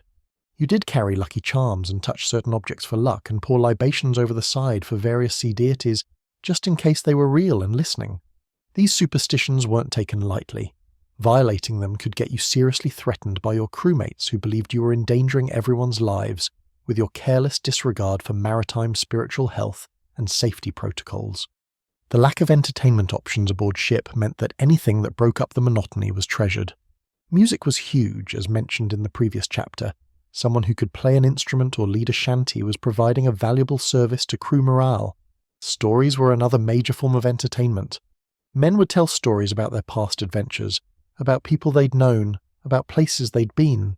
The same stories would get told over and over, embellished and refined with each telling until they bore only a passing resemblance to the original events. Nobody cared about accuracy. They cared about entertainment, and a good storyteller was worth his weight in plunder for his ability to make the endless boring hours pass more quickly. Gambling happened despite it being officially prohibited by most ship's articles, because humans are going to gamble and there's only so much enforcement you can do in a confined space. The gambling was usually for small stakes: tobacco, food rations, items from sea chests, doing someone else's watch duty, rather than actual shares of plunder. Dice and cards were the main games, played in whatever corners or spaces men could find during their limited free time. The prohibition on gambling for money specifically was meant to prevent the serious problems that would arise from someone losing their entire share in a game. But gambling for smaller stakes was tolerated as long as it didn't cause fights. Food preparation and eating happened in shifts because there wasn't space for everyone to eat at once. The ship's cook would prepare meals using whatever provisions were available, which, as we've discussed, were universally terrible.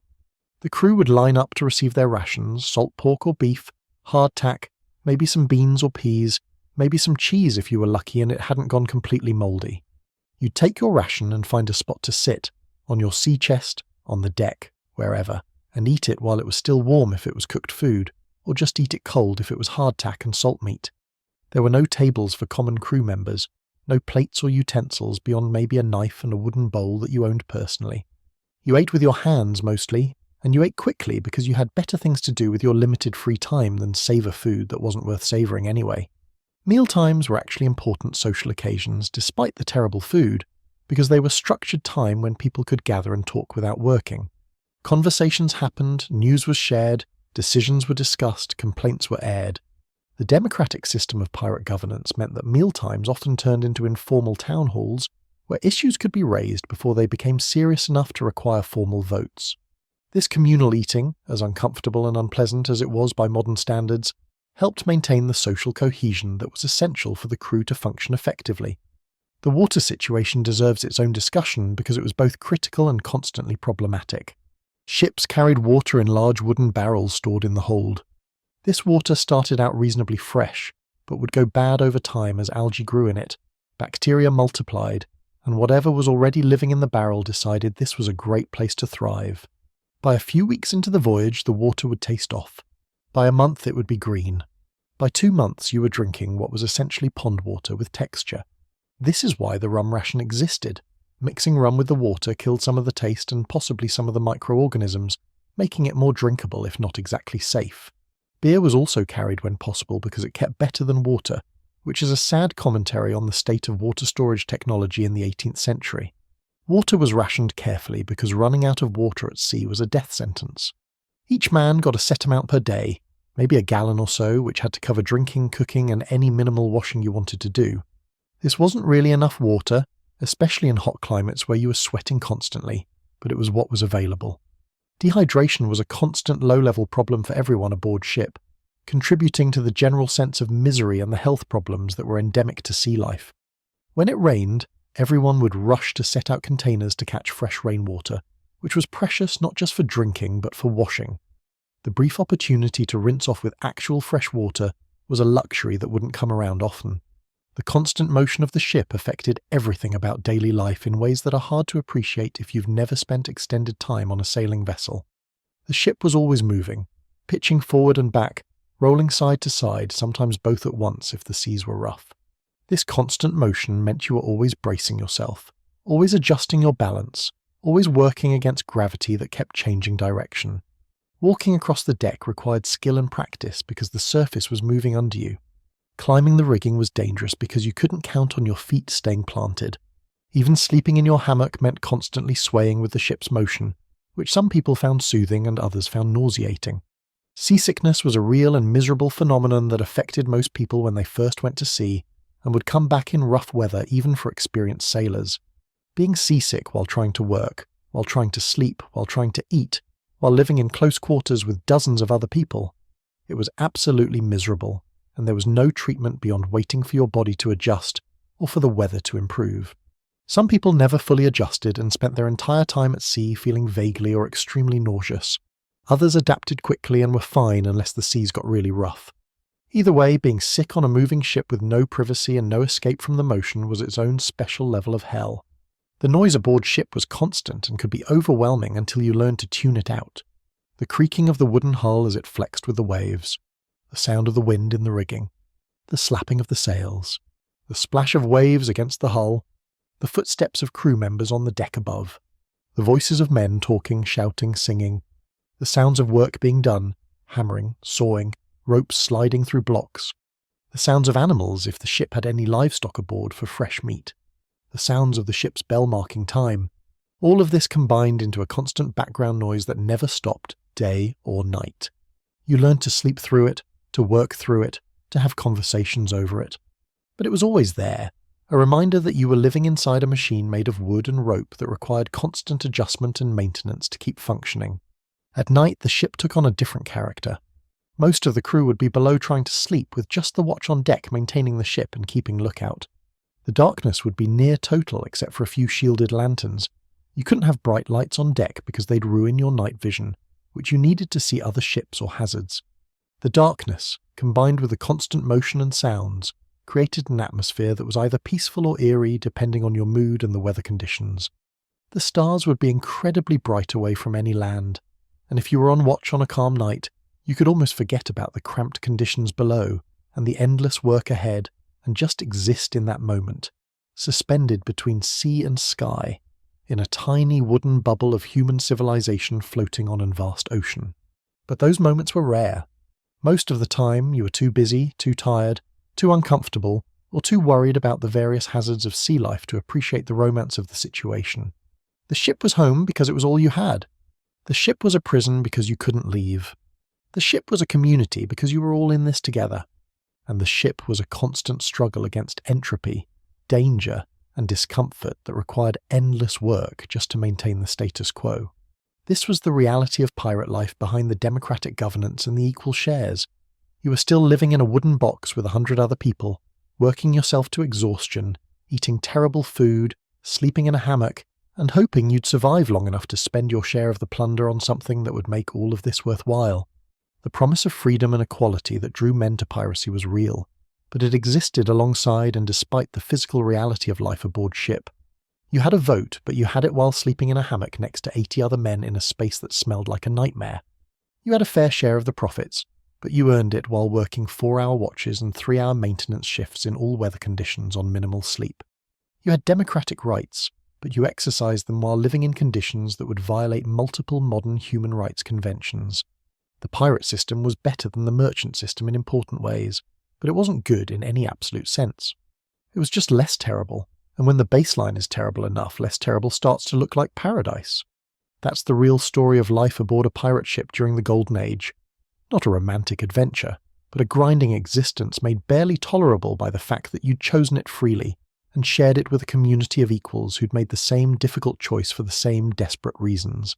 Living in a cramped wooden box with 100 other men was challenging enough, but your body still had basic requirements that needed to be met if you wanted to continue existing. Requirements like food and water, and not dying of preventable diseases.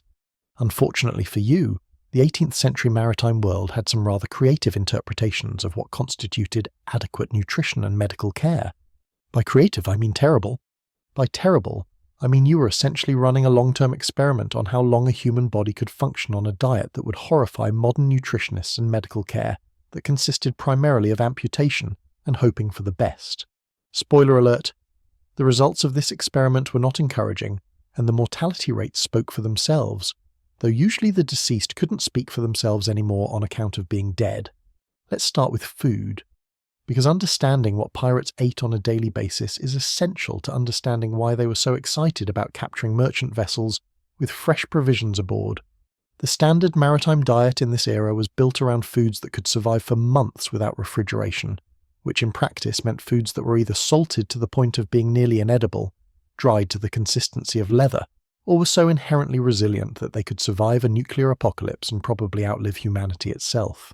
Your basic daily rations aboard a pirate ship were essentially the same as on any other vessel of the period, because the laws of food preservation didn't change just because you decided to become a criminal.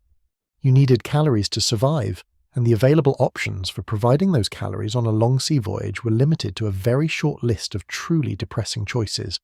The foundation of your diet was hardtack, which we've mentioned before but deserves a more thorough examination because you'd be eating it at basically every meal for months on end. Hardtack was a simple mixture of flour, water, and sometimes salt, baked until it was completely dry and hard enough to be used as a building material if you ran out of wood. The baking process removed all moisture, which prevented spoilage but also removed any resemblance to what modern people would consider bread. Each piece of hardtack was typically about 3 inches by 3 inches and maybe half an inch thick, and it had the consistency of a ceramic tile. You couldn't just bite into hardtack unless you enjoyed broken teeth. The standard approach was to soak it in water, coffee, or whatever liquid was available until it softened enough to be chewed, which took considerable time and meant your food was always soggy and lukewarm at best. The real joy of hardtack, though, was the wildlife it inevitably contained. No matter how well the hardtack was stored, weevils would find their way into it. These were small beetles that would lay eggs in the flour before it was baked, and the eggs would survive the baking process and eventually hatch into larvae that would eat their way through the hardtack, leaving it riddled with holes and full of protein supplements that you didn't particularly want but were going to get anyway. The standard practice was to tap your hardtack on the table before eating it to knock out any live weevils. If they crawled away, the hardtack was fresh enough that you could eat the non-infested parts. If the weevils didn't move, they'd been dead long enough that you probably shouldn't eat that particular piece. Those standards got more flexible as the voyage went on and you got hungrier. Eventually you stopped knocking the weevils out and just ate them along with the hardtack, because protein was protein, and you were well past the point of being picky about the source. The other staple of your diet was salt meat, which came in 2 equally unappetizing varieties, salt pork and salt beef. The preservation process for these meats was straightforward. Take meat from whatever animal was available, pack it in barrels with massive amounts of salt, seal the barrels, and hope for the best. The salt would draw out moisture and prevent bacterial growth, which meant the meat wouldn't rot in the traditional sense, though whether it could truly be said to be preserved when it bore such little resemblance to actual meat is debatable. This meat had been sitting in barrels for months or possibly years before you got it, and it had absorbed so much salt that it was essentially a salt delivery system that happened to have some protein attached to it. Before you could eat salt meat, you had to desalinate it, which meant soaking it in fresh water for several hours or even overnight. This served 2 purposes. It removed enough salt that consuming it wouldn't immediately kill you from sodium poisoning, and it softened the meat from its default texture, which was somewhere between shoe leather and a particularly tough belt. After soaking, the meat could be boiled or sometimes roasted if conditions permitted. and you'd end up with something that was technically edible in the sense that you could swallow it, and your body could extract some nutritional value from it. Whether it was edible in any other sense is a matter of debate. The taste was best described as salty with hints of more salt and a subtle aftertaste of regret. The texture remained challenging even after cooking. You'd be chewing each bite for several minutes, working it around in your mouth until it broke down enough to swallow, and this was assuming you still had enough teeth to chew properly, which many sailors didn't after a few years of this diet. The quality of the salt meat varied wildly depending on how long it had been stored and how well it had been preserved originally. Fresh salt meat, if that's not a contradiction in terms, was merely unpleasant. Salt meat that had been sitting in barrels for years was actively hostile to the concept of human consumption. The meat would turn dark and develop a greyish-green tinge. It would smell like something that died and then died again just to make a point. It would be so tough that even after soaking and boiling for hours, it still required serious jaw strength to eat. But it was the protein you had, and protein was necessary for survival, so you ate it and tried not to think about what part of what animal you were consuming, or how long ago that animal had died, or what the meat had been through between then and now.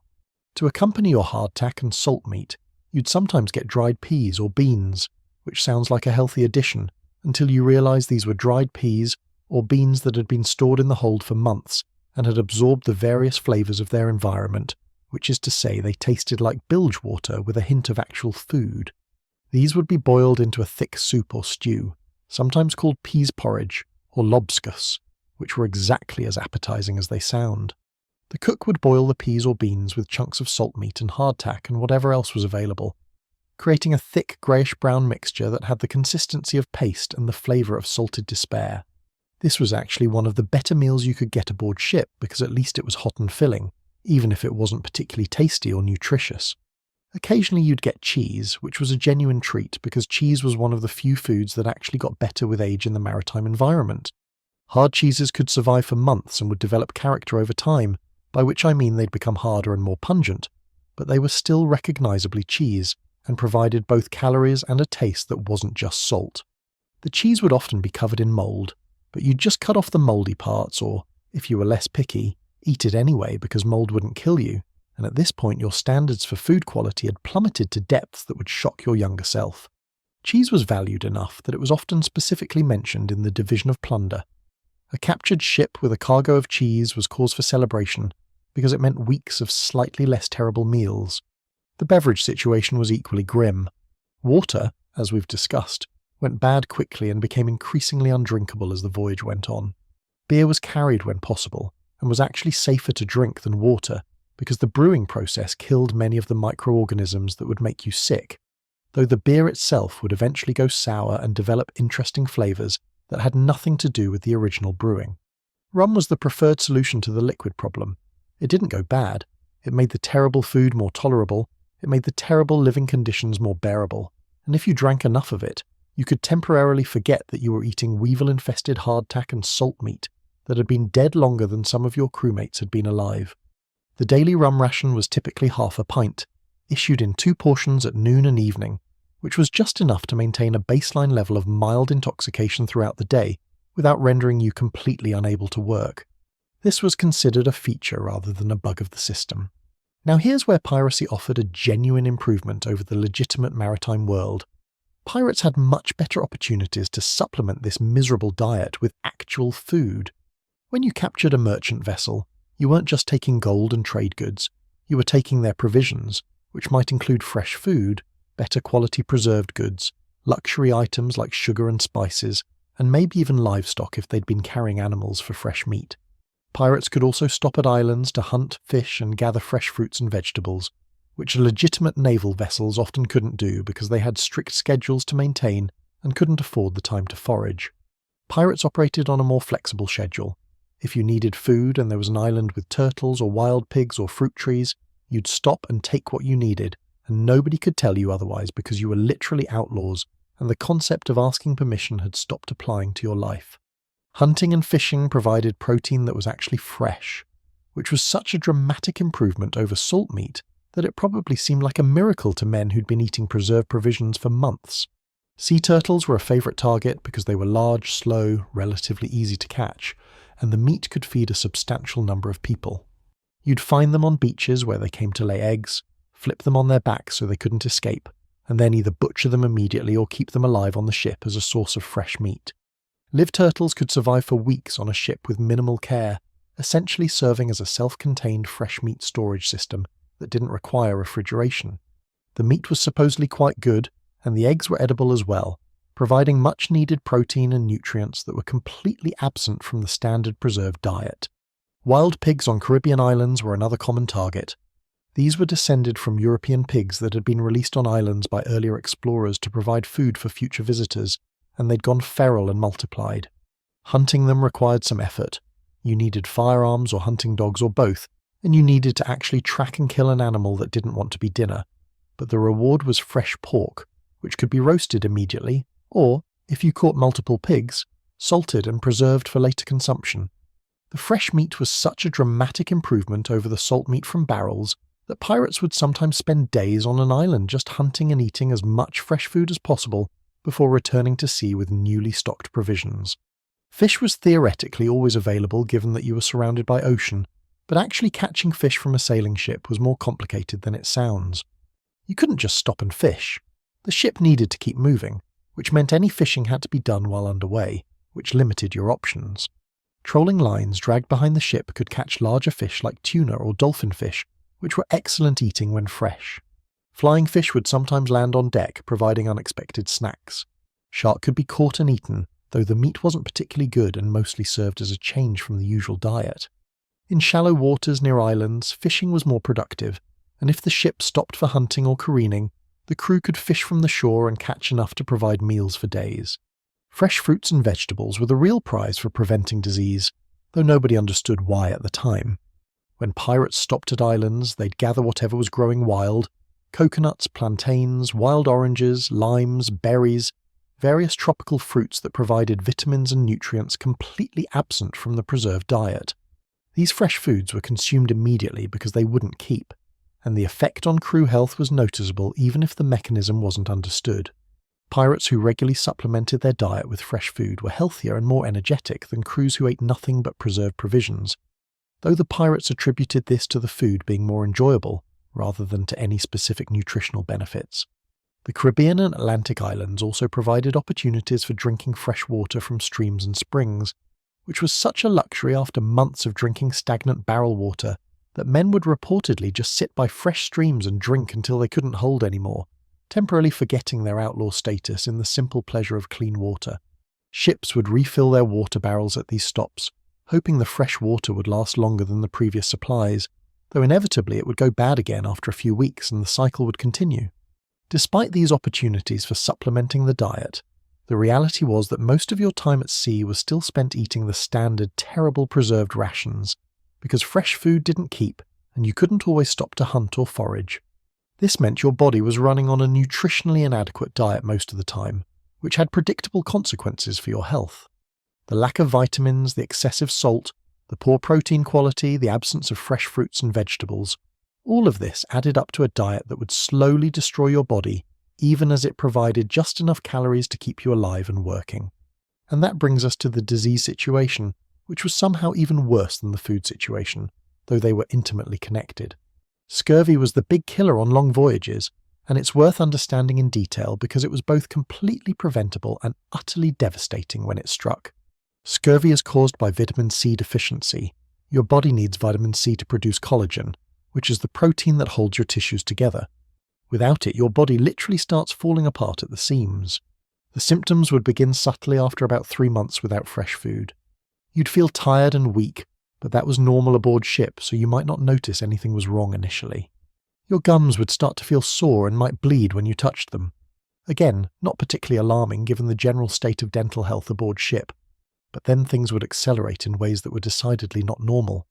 Your gums would swell and turn purple, becoming so painful that eating was difficult. Your teeth would start to loosen in their sockets because the tissues holding them in place were breaking down. Old scars and wounds that had healed years ago would spontaneously reopen as the collagen holding them closed disintegrated.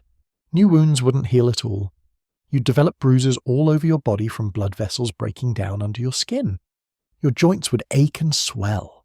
You'd become increasingly weak and exhausted, barely able to move despite the desperate need to keep working. In the final stages, you'd hemorrhage internally, bleeding into your muscles and organs, and you'd die either from the bleeding or from secondary infections, or just from general system failure as your body literally came unglued at the molecular level. The horrifying thing about scurvy wasn't just the symptoms, it was the helplessness of watching it happen. Nobody knew what caused it, so nobody knew how to prevent it beyond vague observations that fresh food seemed to help somehow. Ships would lose a quarter or even half their crew to scurvy on long voyages, with men dying slowly and painfully over weeks, while their bodies fell apart and there was nothing anyone could do about it. The psychological impact of watching your crewmates decay while knowing you might be next was substantial. Men would become depressed and hopeless, which actually made the scurvy worse because psychological stress affected physical health in ways that weren't understood but were definitely real. The cure for scurvy was absurdly simple. Give people fresh fruits or vegetables with vitamin C and they'd recover within days, assuming the disease hadn't progressed too far. The problem was that nobody knew this with any certainty. There were theories and observations. Some doctors had noticed that citrus fruits seemed to prevent scurvy, and some navies experimented with issuing lemon or lime juice to crews. But the knowledge wasn't widespread or consistently applied. Pirates had an advantage here because they could and did stop for fresh food regularly, which meant scurvy was less common on pirate vessels than on naval ships that stuck to strict schedules and routes. But it was still a threat any time you were at sea for extended periods without access to fresh provisions, and it killed plenty of pirates who didn't understand that the key to prevention was sitting in the trees on the next island they passed. Fevers were another constant threat, especially in tropical waters. Fever was a catch-all term that covered various diseases including malaria, yellow fever, typhus, and various other infections that weren't properly distinguished because medical diagnostic technology consisted of feeling your forehead and observing your symptoms and guessing. Malaria was endemic in many Caribbean islands and coastal areas, transmitted by mosquitoes that nobody realized were the vector because germ theory and the concept of disease vectors wouldn't be discovered for another century or so. You'd get bitten by mosquitoes, which was inevitable given that you were sailing through tropical regions and sleeping in open-air conditions and had no mosquito repellent or protective equipment. And a week or two later, you'd develop a fever that would spike and fall in regular patterns along with chills, sweating, headaches, and general misery. Yellow fever was worse. The name came from the jaundice that developed as the disease destroyed your liver, turning your skin and eyes yellow. The fever would spike dramatically, you'd vomit blood as your stomach lining broke down, you'd bleed from your gums and nose, and if the disease progressed far enough, you'd go into organ failure and die. The mortality rate was high. Maybe 30 to 50% of people who contracted yellow fever would die from it, and there was no treatment beyond supportive care, which meant keeping you hydrated and comfortable while the disease either killed you or your immune system fought it off. Yellow fever epidemics would sweep through port cities and ships, killing dozens or hundreds of people before mysteriously subsiding, and nobody understood why it happened or how to prevent it, beyond noting that it seemed to occur more frequently in warm weather and near water, which described basically all of the Caribbean, so that observation wasn't particularly useful for avoiding it. Typhus, spread by lice and fleas, was common aboard ships where crowded, unsanitary conditions provided ideal breeding grounds for parasites. You'd develop a high fever, a characteristic rash, severe headaches, and confusion as the disease progressed. Mortality rates varied but could be quite high, especially in people who were already weakened by poor nutrition and the general hardships of sea life. The disease would spread rapidly through a crew because everyone was in close contact and sharing the same infested living spaces, and once it started, there was no way to stop it except to let it run its course and hope your immune system was strong enough to survive. Dysentery was probably the most universally despised disease aboard ship, and if you've ever had food poisoning, you can imagine why having severe intestinal distress, while living in crowded quarters with limited toilet facilities and no privacy, would be absolutely miserable. Dysentery could be caused by various bacteria, parasites, or contaminated water, all of which were abundant in the maritime environment. The symptoms were brutal: severe diarrhea, often bloody, accompanied by cramping, fever, and dehydration. In the close quarters of a ship, the disease would spread rapidly as people contaminated common surfaces and food supplies. The dehydration was particularly dangerous because you needed to replace fluids, but the water available was often part of the problem, creating a vicious cycle where drinking water made you sicker, but not drinking water would kill you from dehydration. Treatment for dysentery was minimal and often counterproductive. The standard medical approach involved purging, deliberately causing more vomiting and diarrhea to clear out the bad humours, which would make the dehydration worse and often killed people faster than the original disease would have. Some doctors recommended opium to slow the digestive system, which actually helped with the symptoms even if it didn't cure the underlying infection. Mostly you'd just suffer through it, drinking as much water as you could keep down, avoiding solid food and hoping you'd survive long enough for your immune system to clear the infection. Many people didn't, especially if they were already weakened by scurvy, malnutrition, or other diseases, which was often the case. Now let's talk about medical care aboard ship, because this is where things get really interesting if your definition of interesting includes horrifying, and your understanding of medicine extends beyond cut it off and hope the person doesn't die. The ship's surgeon was theoretically a trained medical professional who could diagnose and treat various ailments, perform surgeries, set broken bones, and generally keep the crew alive. In reality, the ship's surgeon was very often a carpenter, a barber, or literally anyone who had steady hands and was willing to say they had medical training. The overlap between carpentry and surgery was considered logical in this era, because both professions involved cutting through tough materials with saws, and if you could saw a plank of wood straight, you could probably saw through a human leg with similar success. This reasoning was flawed in numerous ways, but it was the reasoning that prevailed, so you'd find yourself being operated on by someone whose previous experience was building furniture. The ship's medical chest contained a collection of tools and supplies that looked like they'd been designed by someone who'd heard about medicine secondhand and decided to improvise. You'd have surgical tools, scalpels, saws, knives, needles, and thread for stitching wounds, that were often repurposed from other uses and were sterilized in the sense that they were maybe rinsed with rum before use, if someone remembered to do that. You'd have bandages and lint for packing wounds, which would be reused multiple times because supplies were limited, and the concept of single-use sterile supplies wouldn't be invented for another century. You'd have various medications, including opium for pain, mercury compounds for syphilis and other ailments, antimony for inducing vomiting, various herbal preparations of questionable effectiveness, and a lot of rum for both internal and external use.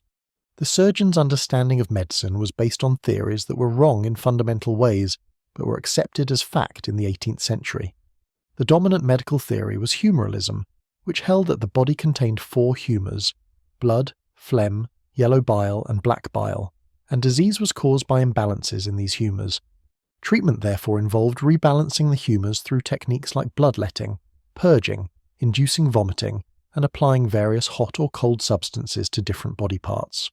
This theoretical framework had no basis in reality and often made patients worse, but it was what medical professionals believed and taught and practiced, so it was what you got when you fell ill aboard ship. Bloodletting deserves special attention because it was the go-to treatment for practically every ailment. Fever? Let some blood out to cool the body down. Infection? Let some blood out to remove the corrupted humours. Headache? You guessed it, bloodletting. The process involved either cutting a vein with a lancet or applying leeches to suck blood out, and the amount removed could be substantial, a pint or more, which would leave you weak and dizzy and more vulnerable to the disease you were supposedly being treated for. In cases where the patient was already weakened by illness, malnutrition, or injury, bloodletting could push them over the edge into fatal shock or complete system failure. But medical theory said it should work, so surgeons kept doing it, and patients kept dying, and everyone agreed that medicine was doing its best even as the treatment killed people who might have survived with no treatment at all.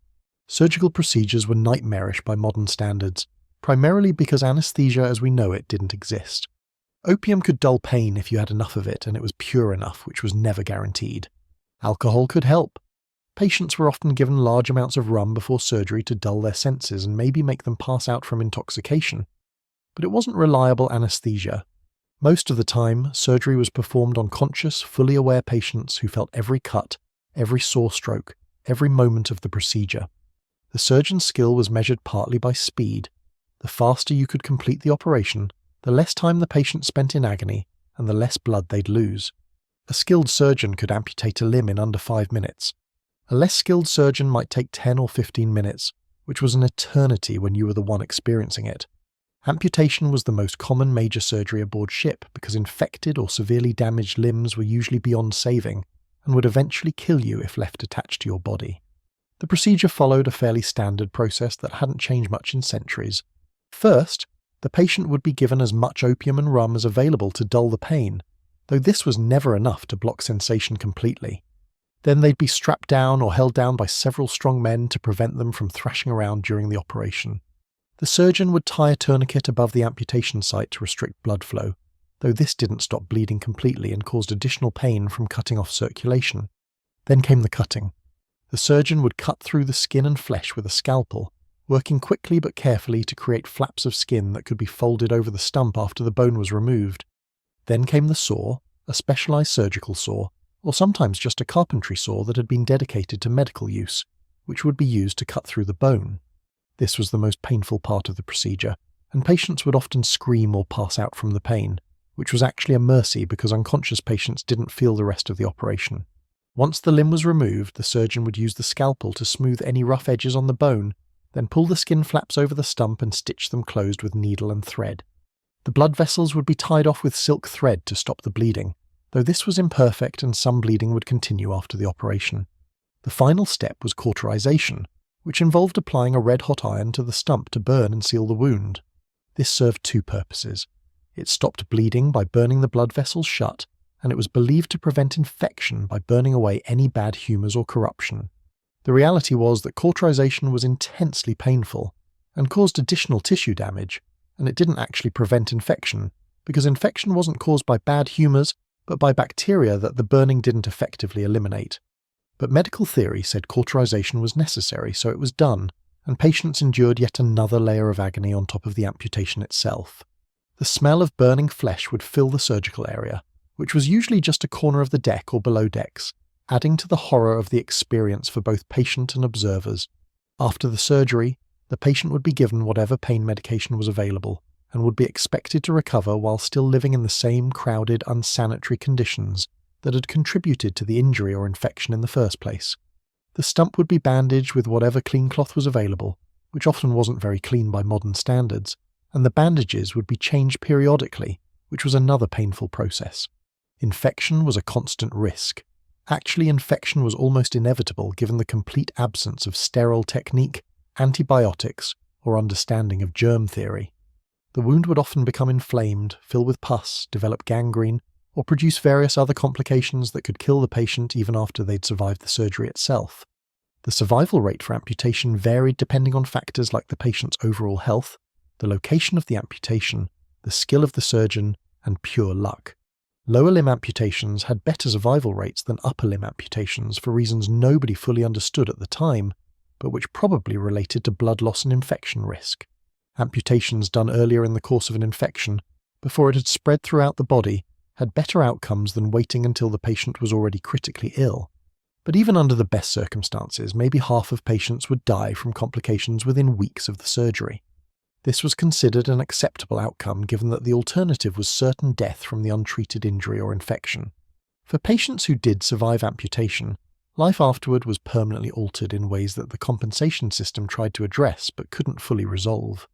You'd lost a limb, which meant your ability to do many of the physical tasks required aboard ship was compromised or eliminated. Climbing the rigging with one leg was extraordinarily difficult. Working with ropes and heavy equipment with one arm was challenging. Your balance would be affected, which was dangerous on a moving ship. Your self-image and identity would be affected. You'd gone from an able-bodied sailor to a disabled one, which in an era before modern prosthetics and accessibility accommodations meant a fundamental change in how you moved through the world and what you could accomplish. The pirate compensation system we discussed earlier provided financial payment for lost limbs, but money didn't replace function. 600 pieces of 8 for losing your right arm was substantial payment, but you'd still lost your arm, and no amount of money would grow it back or restore your ability to do the work you'd been trained for. Some disabled pirates adapted and found ways to contribute to the crew despite their injuries. A one-armed man could still help with navigation, strategy, managing supplies, or other tasks that didn't require full physical capability. Some left the pirate life and used their compensation to set themselves up in some other trade ashore. Some spent their compensation quickly and ended up as beggars, because 18th century society wasn't particularly accommodating to disabled people, and your options were limited if you couldn't perform physical labour. Lesser injuries and ailments were treated with a variety of techniques that range from harmless to actively harmful. Wounds would be cleaned or at least rinsed with water or rum and then bandaged. If infection developed, the surgeon might try to drain the pus, apply various poultices or salves, or just leave it alone and hope the patient's immune system would handle it. Broken bones would be set. The bone fragments realigned and then splintered to hold them in place while they healed, which could be successful if done correctly, but was often botched, leading to bones healing crooked or not healing at all. Dislocated joints would be popped back into place, which was painful but relatively effective if you knew what you were doing. Burns were common aboard ship given the presence of open flames, hot tar, and various other sources of heat in a wooden environment. Treatment for burns was primitive. You might apply some kind of oil or grease, or a poultice made from herbs, or you might just wrap it and hope for the best. Serious burns often became infected, and the combination of extensive tissue damage and infection was frequently fatal. Minor burns would heal on their own eventually, leaving scars that added to the collection most sailors accumulated over their careers. Dental problems were handled by extraction. If a tooth was causing pain, you'd pull it out because there was no other option for treatment. The ship's surgeon, or sometimes just another crew member with strong hands, would grip the tooth with pliers and pull until it came free, hopefully without breaking and leaving fragments behind. This was done without anesthesia beyond maybe some rum, and it hurt exactly as much as you'd imagine. The empty socket would bleed for a while and then heal over, and you'd learn to eat on the other side of your mouth until you lost teeth there too, and eventually you'd be eating mostly with your gums and hoping the food was soft enough to manage. The medical chest also contained various medicines that were used for different ailments, most with questionable effectiveness. Mercury compounds were used to treat syphilis, which was common among sailors who frequented prostitutes in port cities. The mercury treatment would cause excessive salivation, tremors, and various toxic effects, and it didn't actually cure syphilis. It just caused different symptoms that eventually killed you in a different way than the syphilis would have. Antimony was used as a purgative to induce vomiting, based on the theory that emptying the stomach would remove bad humours. It would definitely make you vomit, but it was also toxic and could cause serious illness or death if the dose was too high. Opium was probably the most genuinely useful medication in the ship's arsenal, because it actually did what it was supposed to do. It relieved pain and helped people sleep despite their various ailments and injuries. Opium was derived from poppy plants, and had been used for pain relief for thousands of years, and while it was addictive and carried its own risks, it at least provided genuine relief in a medical environment that offered precious little else. The opium available aboard ship varied in purity and potency, so dosing was imprecise at best, but even weak opium was better than nothing when you were suffering from severe pain or dysentery, or any of the numerous conditions that cause discomfort. Herbal remedies made from various plants were used for different conditions, some with actual medicinal properties and some based on folklore and superstition. Willow bark, which contains salicylic acid, the active ingredient in aspirin, was sometimes used for pain and fever, and it actually worked to some degree. Various teas and infusions made from herbs were used for digestive problems, respiratory issues, and general malaise. Some of these had mild beneficial effects, some did nothing, and some were actively harmful depending on what plant was used and how it was prepared. Medical knowledge about herbal remedies was a mix of accumulated practical experience and complete nonsense, and there was no reliable way to distinguish between the two. The psychological aspect of medical care shouldn't be underestimated, even if nobody in the 18th century was talking about psychology as we understand it. The mere fact that someone was trying to help you, that a procedure was being performed, that medicine was being administered, this had a placebo effect that probably kept some people alive who might otherwise have given up. The surgeon's confidence, even if it was based on flawed medical theories, provided reassurance that something was being done. The rituals of medical treatment, the examination, the diagnosis, the prescription of medicines, gave structure and meaning to the experience of illness. These things didn't cure diseases or fix injuries, but they may have helped patients maintain hope and fight to survive, which in cases where recovery depended on the immune system doing its job, could make the difference between life and death. The overall mortality rate aboard ships in this era was substantial. Estimates vary, but something like 10 to 20% of sailors would die during a typical voyage from disease, accidents, combat, or other causes. On longer voyages or in areas with endemic diseases, the mortality rate could be much higher.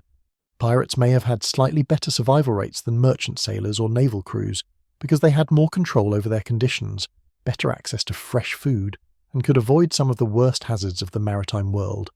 but they were still operating in the same dangerous environment with the same primitive medical care.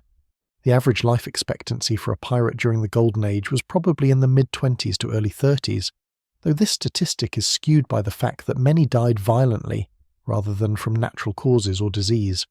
The cumulative effect of poor nutrition, disease, injury, and primitive medical care was that your body would break down over time in ways that seem premature by modern standards. A pirate in his 30s might look and feel like a modern 60-year-old.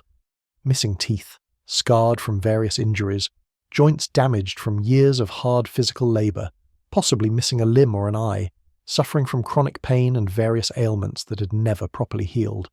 The ones who survived into their 40s were genuinely old by the standards of their world, having outlived most of their contemporaries through a combination of toughness, luck, and probably some genetic advantages they didn't understand. Despite all of this, or perhaps because of it, pirates developed a certain fatalistic attitude toward health and survival that was evident in their behaviour. They knew they were unlikely to die of old age in their beds.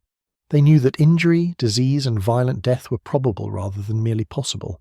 So they lived accordingly, spending their plunder quickly rather than saving for a future they'd probably never see, embracing whatever pleasures were available in the moment, accepting risks that would seem insane to people with longer life expectancies and more to lose. The constant proximity to death and suffering created a dark humour and a pragmatic approach to mortality that showed up in pirate culture and attitudes. The compensation system for injuries, despite its limitations, was genuinely revolutionary in this context.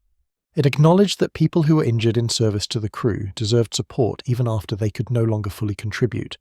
It provided financial security at a time when becoming disabled meant almost certain poverty in the legitimate world. It demonstrated a level of social solidarity and mutual care that was rare in the broader society. Yes, the compensation was paid in money or disturbingly enslaved people, reflecting the moral limitations of the era. Yes, money couldn't replace lost limbs or health. But it was still more than what victims of workplace injuries in most other contexts received, which was nothing at all.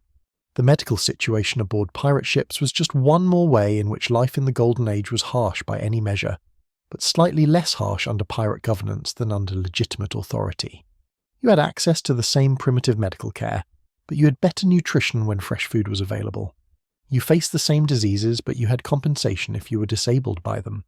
You endured the same surgical horrors, but you did so knowing your crewmates would support you afterwards rather than abandoning you. The medical reality was terrible across the board in the 18th century maritime world, but the pirate approach at least tried to mitigate some of the worst aspects through community support and shared resources. In the end, survival aboard a pirate ship during the Golden Age depended on a combination of factors: avoiding the worst diseases through luck and occasional access to fresh food, avoiding serious injuries through skill and caution, having a reasonably competent surgeon if injuries did occur, having a strong immune system and general physical toughness, and being young enough that your body could withstand the constant abuse. Many men failed on one or more of these factors and died at sea, their bodies either buried on some distant island or simply dropped over the side to be claimed by the ocean. The ones who survived carried the marks of their survival: scars, missing body parts, chronic ailments, and the knowledge that they'd beaten odds that killed most of their contemporaries. They were harder, tougher, and more resilient than modern people can easily imagine, forged by conditions that would be considered unacceptable by any current standard, but were simply reality in their world. And that was life and death aboard a pirate ship in the early 18th century. Eating food that barely qualified as edible, fighting diseases that medicine couldn't cure, enduring injuries that treatment often made worse, and surviving through pure toughness when toughness was all you had left. Not the romantic adventure story that's been passed down through centuries of myth-making, but a grinding struggle for survival in conditions that tested the absolute limits of human endurance. The fact that anyone survived at all, much less lived long enough to spend their plunder and tell their stories, is a testament to human resilience in the face of circumstances that were designed, whether intentionally or not, to kill them slowly and painfully. Welcome to the Golden Age of Piracy, where the food could kill you, the diseases could kill you, the medical care could kill you, and if all else failed, there was always the possibility of death in combat or by hanging. But at least you had voting rights, and a share of the plunder, which was more than the legitimate world was offering, and sometimes that was enough to make the whole miserable experience feel almost worth it. So you've survived the food, dodged most of the diseases, still have all your original limbs attached, and you're reasonably healthy by 18th century maritime standards, which is to say you're only mildly malnourished and possibly suffering from one or two chronic conditions that would get you hospitalized in the modern world but are considered normal here. Congratulations. Now comes the actual piracy part of being a pirate, which involves finding, chasing, and capturing other ships for their cargo and supplies. This is the core business model that justifies all the suffering we've been discussing. You're enduring terrible conditions in exchange for the opportunity to steal from people who are also enduring terrible conditions, but at least have valuable cargo to make it worthwhile. Welcome to maritime commerce in its most direct and honest form. Instead of trading goods through complicated financial systems involving credit and currency and merchant houses, you're just taking them at gunpoint and eliminating the middleman. Efficiency at its finest. The hunt for prizes, that's pirate terminology for potential victims, not awards you win for good behavior, began long before you actually encountered another ship. It started with navigation, because you couldn't steal from ships if you couldn't find them, and finding them required knowing where you were, where they were likely to be, and how to get from point A to point B across an ocean that had no roads, no signposts, and no GPS satellites, because those wouldn't be invented for another 2.5 centuries.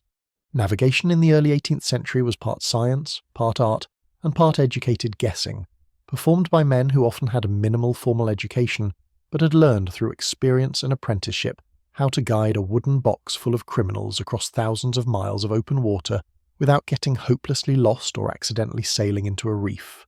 The fundamental tools of navigation were surprisingly simple, which is fortunate because complex navigation equipment wasn't really available yet and wouldn't have been affordable to pirate crews anyway. Your basic navigation toolkit consisted of a compass to tell you which direction you were heading, a log line to measure your speed through the water, a lead line to measure water depth when you were near shore, a cross staff or backstaff to measure the angle of the sun or stars above the horizon, some charts if you were lucky, and most importantly a navigator who had some idea what he was doing with all of this equipment. That was it. No radar, no sonar, no radio communication, no weather satellites, no electronic anything. Just some basic tools, accumulated knowledge, and a lot of experience-based intuition about how the ocean worked. Dead reckoning was the primary method of navigation when you were out of sight of land, which was most of the time during any substantial voyage.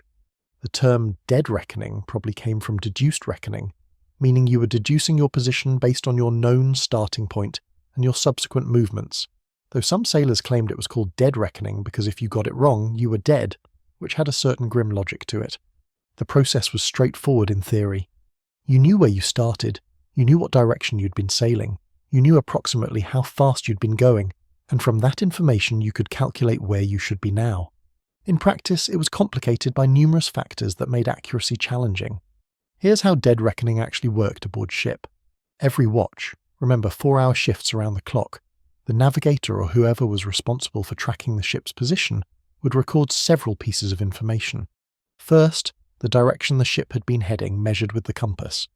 The compass itself was a simple device, a magnetized needle floating in liquid or balanced on a pivot pointing toward magnetic north, with the compass card marked in 32 different directions covering the full 360 degrees of possible headings. Reading the compass was straightforward, but maintaining an accurate course was not, because the wind constantly changed and the ship was constantly adjusting to waves and currents. So the recorded heading was an average of where the ship had been pointing during that watch, which was itself an estimate. Second, the ship's speed, measured with a log line, which was one of the more clever pieces of simple technology from this era.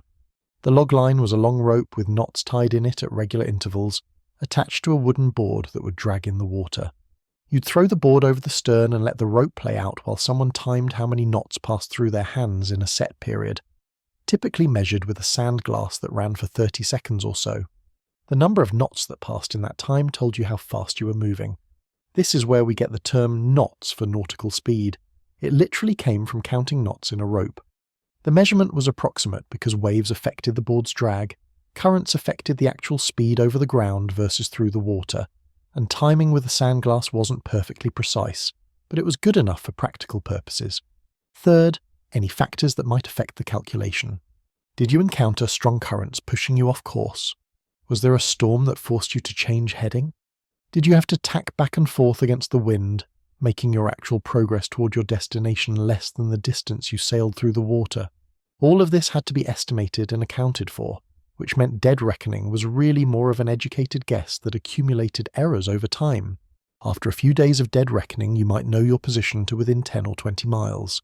After a week, maybe 50 miles. After a month, you could be hundreds of miles off from where you thought you were, which sounds terribly imprecise until you remember that the Atlantic Ocean is enormous, and being within 100 miles of where you meant to be was actually pretty good given the tools available. Celestial navigation provided a way to check and correct your dead reckoning estimates by using the sun and stars as reference points. The basic principle was simple. The angle of celestial objects above the horizon tells you your latitude, how far north or south you are. The sun at noon would be directly south of you in the northern hemisphere, and measuring its angle above the horizon with a cross staff or backstaff, then consulting tables that told you where the sun should be at different latitudes on different dates, would give you your latitude with reasonable accuracy. The North Star was even simpler. Its angle above the horizon was approximately equal to your latitude. So if the North Star was 40 degrees above the horizon, you were at 40 degrees north latitude. This was genuinely useful information and was relatively easy to measure with the available tools. The cross staff, one of the primary instruments for measuring these angles, was literally just two pieces of wood in a cross shape. The longer piece had a scale marked on it, and the shorter piece could slide up and down the longer piece. You'd hold the long piece up to your eye, slide the short piece until one end aligned with the horizon, and the other end aligned with the sun or star you were measuring, and then read the angle off the scale. Simple, elegant, and about as accurate as you could get with 16th century technology that pirates were still using 2 centuries later, because nobody had invented anything significantly better that was also affordable and practical for use on a moving ship. The backstaff was a variation that let you measure the sun's angle without staring directly at the sun and blinding yourself, which was a nice improvement. You'd stand with your back to the sun, align a shadow with the horizon, and read the angle that way. Both instruments required skill to use accurately. You needed to account for the ship's motion. You needed clear weather to see the horizon and the celestial object. You needed to know the correct date to use the tables properly, and you needed to do the mathematics correctly to convert your measurements into actual latitude. Many pirates had learned these skills through years of experience on legitimate vessels before turning to crime, and this knowledge made them valuable members of the crew because navigation was genuinely difficult, and not everyone could do it. Here's the catch though. Celestial navigation could tell you your latitude, how far north or south you were, but it couldn't reliably tell you your longitude, how far east or west you were. Longitude determination required accurate timekeeping, because the Earth rotates, and the difference in time between your location and a reference location tells you how far around the globe you've moved. But accurate timepieces that could survive months at sea didn't exist yet. The chronometer that would solve this problem wouldn't be invented until the 1760s, decades after the Golden Age of Piracy. So pirates, like all sailors of this era, had to rely on dead reckoning for longitude, which meant they knew fairly precisely how far north or south they were, but only approximately how far east or west they were. This worked well enough when sailing along a coastline where you could see landmarks, but in the open ocean, it was entirely possible to miss your intended destination by 100 miles or more because your longitude estimate was off. The practical implication of all this navigation complexity was that experienced navigators were extremely valuable, and pirate crews would specifically try to capture and recruit them. If you captured a merchant vessel and discovered they had a skilled navigator aboard, that person would be strongly encouraged to join the pirate crew, sometimes through persuasion and generous offers, sometimes through threats, and sometimes through being impressed whether they wanted to or not, because the crew needed someone who could find islands in the middle of the ocean and avoid sailing into reefs in the dark. Navigation knowledge was too important to be left to chance, and pirates were pragmatic about acquiring it through whatever means necessary. Charts and maps were another valuable commodity. These were hand-drawn documents showing coastlines, islands, known hazards like reefs and shoals, water depths in harbours and channels, prevailing wind patterns, ocean currents, and any other information that would help sailors navigate safely. Good charts were expensive and closely guarded by their owners, because they represented decades or centuries of accumulated knowledge about specific regions. Pirates would take charts from captured vessels, copy them, trade them among crews, and gradually build up a collection of navigational information that allowed them to operate throughout the Caribbean, along the American coast, and across the Atlantic. Some pirate havens had individuals who specialized in creating and selling charts. functioning as cartographers in an era when map-making was still part exploration, part art, and part guessing about what might be over the next horizon. With navigation skills and tools, pirates could position themselves in areas where merchant shipping was likely to pass. This required understanding trade routes, seasonal patterns, and the basic economics of maritime commerce. Merchant vessels followed predictable paths because those paths made economic sense. They'd sail from Europe to the Caribbean or American colonies, loaded with manufactured goods and textiles, trade those for sugar, tobacco, rum, and other colonial products, and sail back to Europe to sell the colonial goods at a profit. This trade was the lifeblood of the Atlantic economy, and it meant there were constant streams of ships following known routes, carrying valuable cargo and presenting opportunities for pirates who knew where to look. The best hunting grounds were places where ships had to pass through restricted channels or along specific coastlines. The windward passage between Cuba and Hispaniola was excellent because ships sailing from the Caribbean to Europe had to pass through there. The waters off the Carolina coast were productive because ships heading to or from the southern colonies had to sail through that area. The approaches to major ports like Port Royal in Jamaica or Charleston in South Carolina were ideal because you knew ships would be coming and going, and you could wait for likely targets.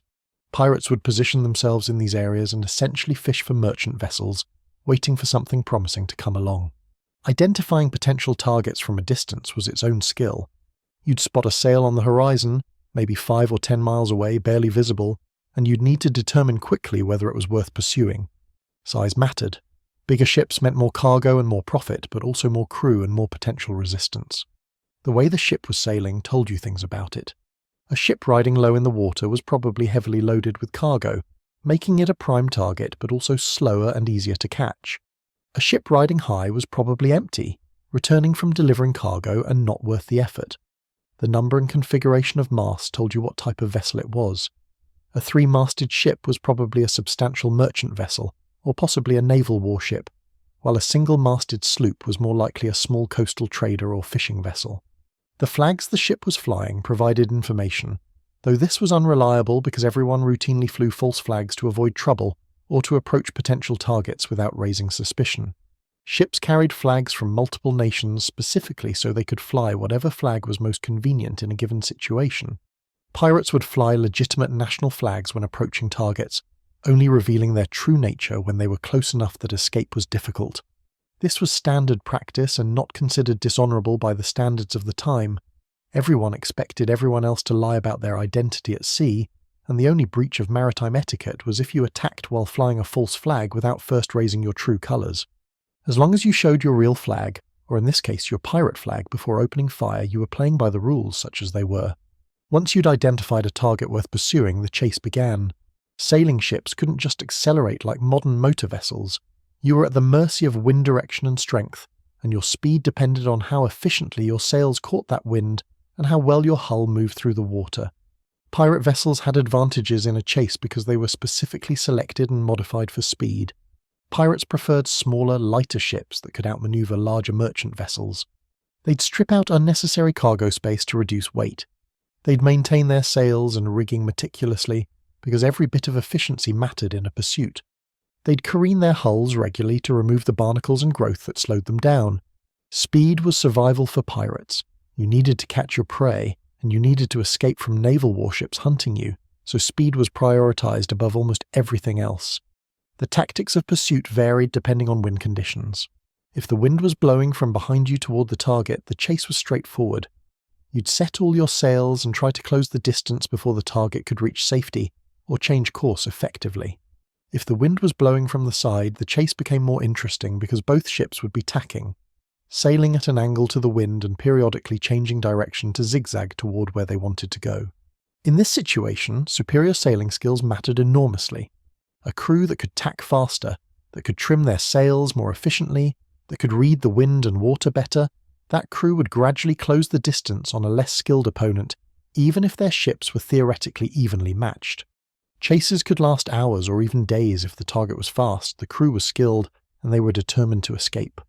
Pirates had the advantage of time. They didn't have a schedule to keep or a destination they had to reach by a certain date. They could pursue a promising target for as long as it took, wearing down the merchant crew who were probably less experienced, more exhausted, and increasingly desperate as the pursuit continued. The psychological pressure of being chased was substantial. You'd see the pirate vessel gaining on you gradually, and you'd know that once they caught you, you'd be facing violence, robbery, possible death, and certainly the loss of the cargo you were responsible for. Merchant captains would sometimes throw cargo overboard to lighten the ship and increase speed, which was itself a victory for the pirates because it meant the merchant's voyage was already a loss even if they escaped. When the pirate vessel got close enough, maybe a few hundred yards, the real psychological warfare would begin. This is where the famous Jolly Roger comes into play, and it's worth understanding what that flag actually represented and why it was such an effective tool. The Jolly Roger wasn't a single standardized design. Different pirate crews flew different flags, though they all generally conveyed the same message. We are pirates, we are serious about this, and you should probably surrender now rather than make us work for it. The most famous design, white skull and crossbones on a black background, was just one variation. Some crews flew a skeleton holding an hourglass and a spear, symbolizing death and time running out. Some flew a red flag, which meant no quarter would be given and everyone would be killed if they resisted. Some had skulls with bleeding hearts or swords or other symbols of violence and mortality. The purpose of these flags was pure psychological warfare. The black flag told you that you were facing pirates, but if you surrendered immediately you'd probably survive and might even be treated reasonably well. The red flag told you that the time for negotiation was past and you'd better fight like your life depended on it, because it absolutely did. The various symbols of death and violence reinforced the message that these were dangerous men who were willing and able to kill you if you didn't cooperate. The flags weren't just identification, they were negotiating tools designed to convince merchant crews that resistance was futile and surrender was the smart choice. And here's the thing, it worked. Most of the time, merchant vessels would surrender when they saw the pirate flag and realized escape wasn't possible. This was rational behavior. Merchant sailors weren't being paid enough to die protecting cargo that belonged to wealthy merchants who were safely on land. The cargo was insured so its loss wouldn't ruin the merchant owner. Fighting pirates was dangerous and likely to result in casualties even if you won. And if you lost, which was probable given that pirate crews were larger, better armed, and more experienced at naval combat than merchant crews, you'd be killed or severely wounded for nothing. The smart choice was to surrender, cooperate, answer questions honestly, and hope the pirates took what they wanted and let you go. The fact that pirates usually did exactly that, taking cargo and supplies but leaving the ship and crew intact, reinforced this pattern of surrender. The pirates wanted surrender. This is crucial to understand. Movies and books have dramatic scenes of ship-to-ship battles with cannons blazing and men swinging on ropes between vessels and sword fights on deck, and those things did happen, but they were the exception rather than the rule. Pirates wanted to capture ships and cargo with minimum risk to themselves, which meant capturing them without fighting if possible. Every fight risked casualties among your own crew, and the compensation system meant those casualties would be expensive.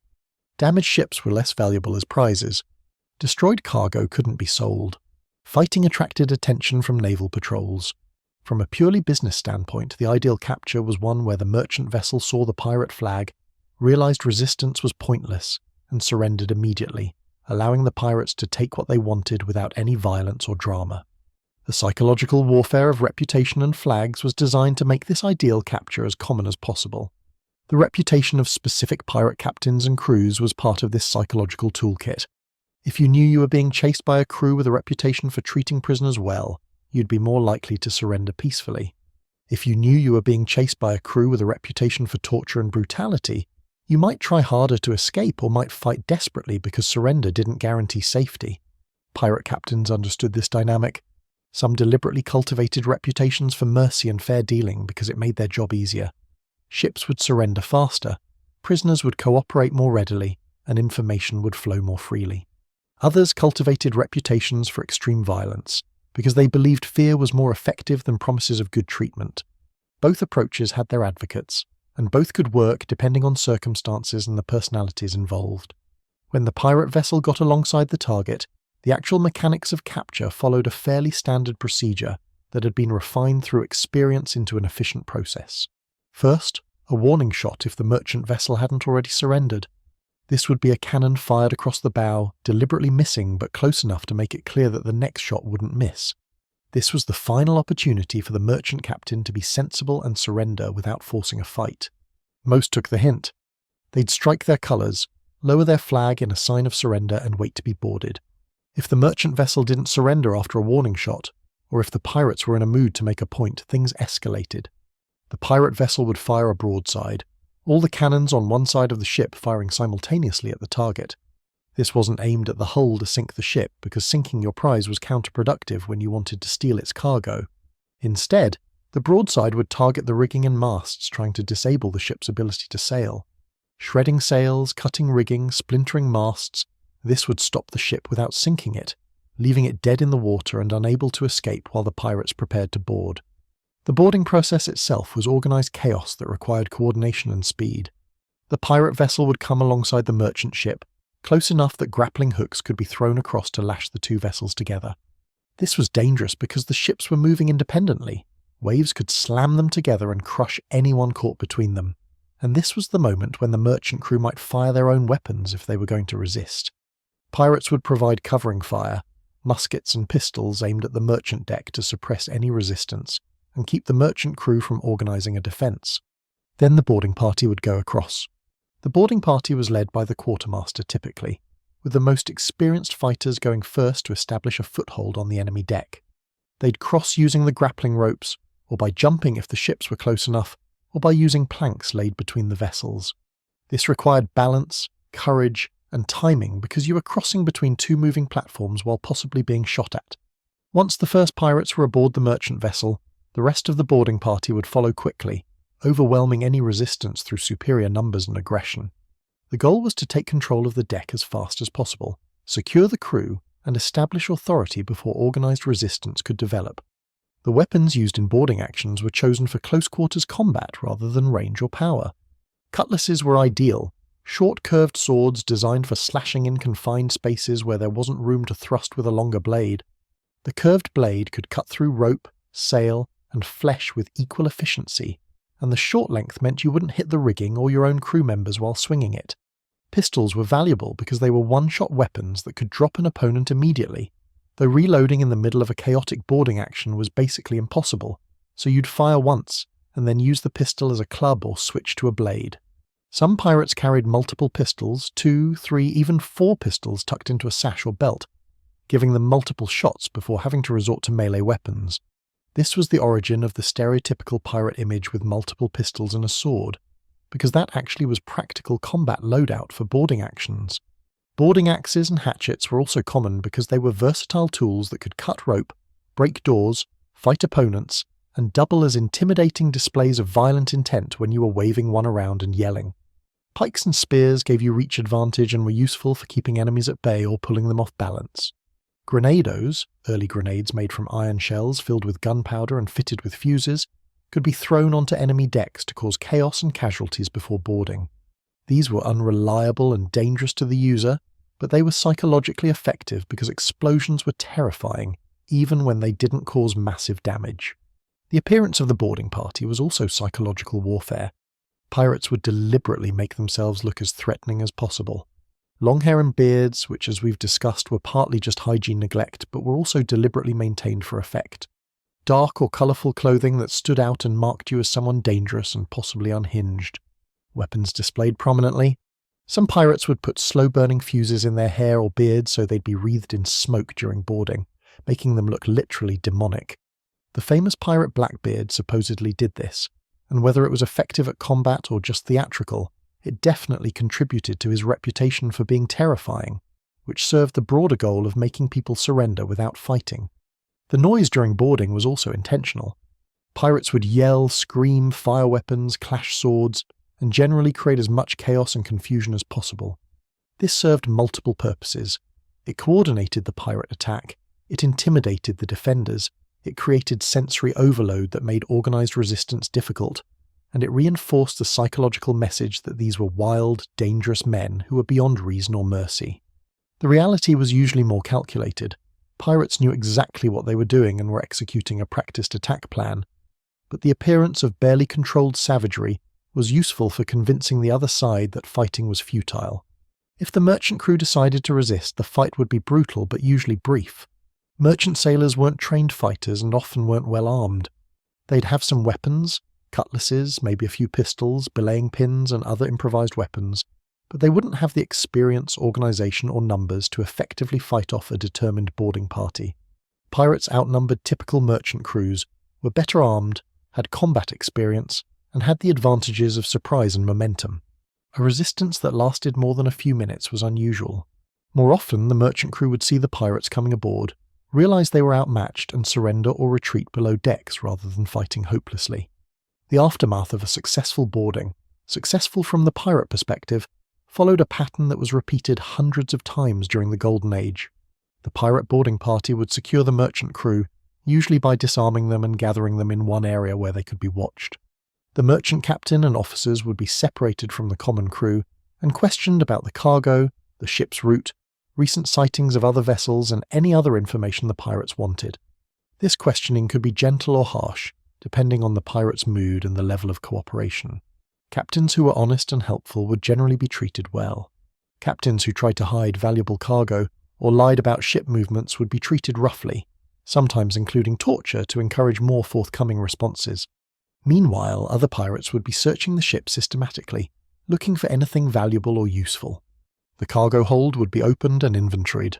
Obvious trade goods like sugar, rum, spices, cloth and tools would be noted and prepared for transfer.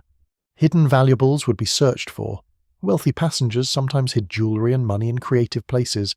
Captains kept ship's funds in locked chests. Valuable navigational instruments might be stashed in cabins. The ship's stores would be raided for food, water, weapons, ammunition, medical supplies, and any other provisions the pirates needed. The thoroughness of this search was impressive. Pirates had lots of experience finding hidden valuables and would check every possible hiding spot until they were satisfied nothing had been missed. The interaction between pirates and the captured crew often had a specific agenda beyond just theft. Pirates would ask the merchant sailors how they'd been treated by their captain and officers. This wasn't just curiosity. This was intelligence gathering about whether the merchant captain was one of the brutal exploiters we discussed earlier, or one of the relatively decent ones. Captains known for being fair to their crews would generally be treated well by pirates. Captains known for brutal punishments, wage theft, or abuse would face rough justice. There are documented cases of pirate crews holding informal trials, where captured merchant sailors testified about their treatment, and captains found guilty of exceptional cruelty were punished accordingly, sometimes marooned, sometimes flogged, occasionally executed. This wasn't altruism, it was pirates enforcing their own code of conduct and making a point about the kind of treatment they considered acceptable. The captured merchant crew would also be offered the opportunity to join the pirate crew, as we discussed in earlier chapters. This was standard practice and surprisingly effective recruitment. Some men would accept immediately, seeing it as an escape from conditions that were already terrible. Some would refuse, whether from loyalty, fear of hanging, or having families waiting for them.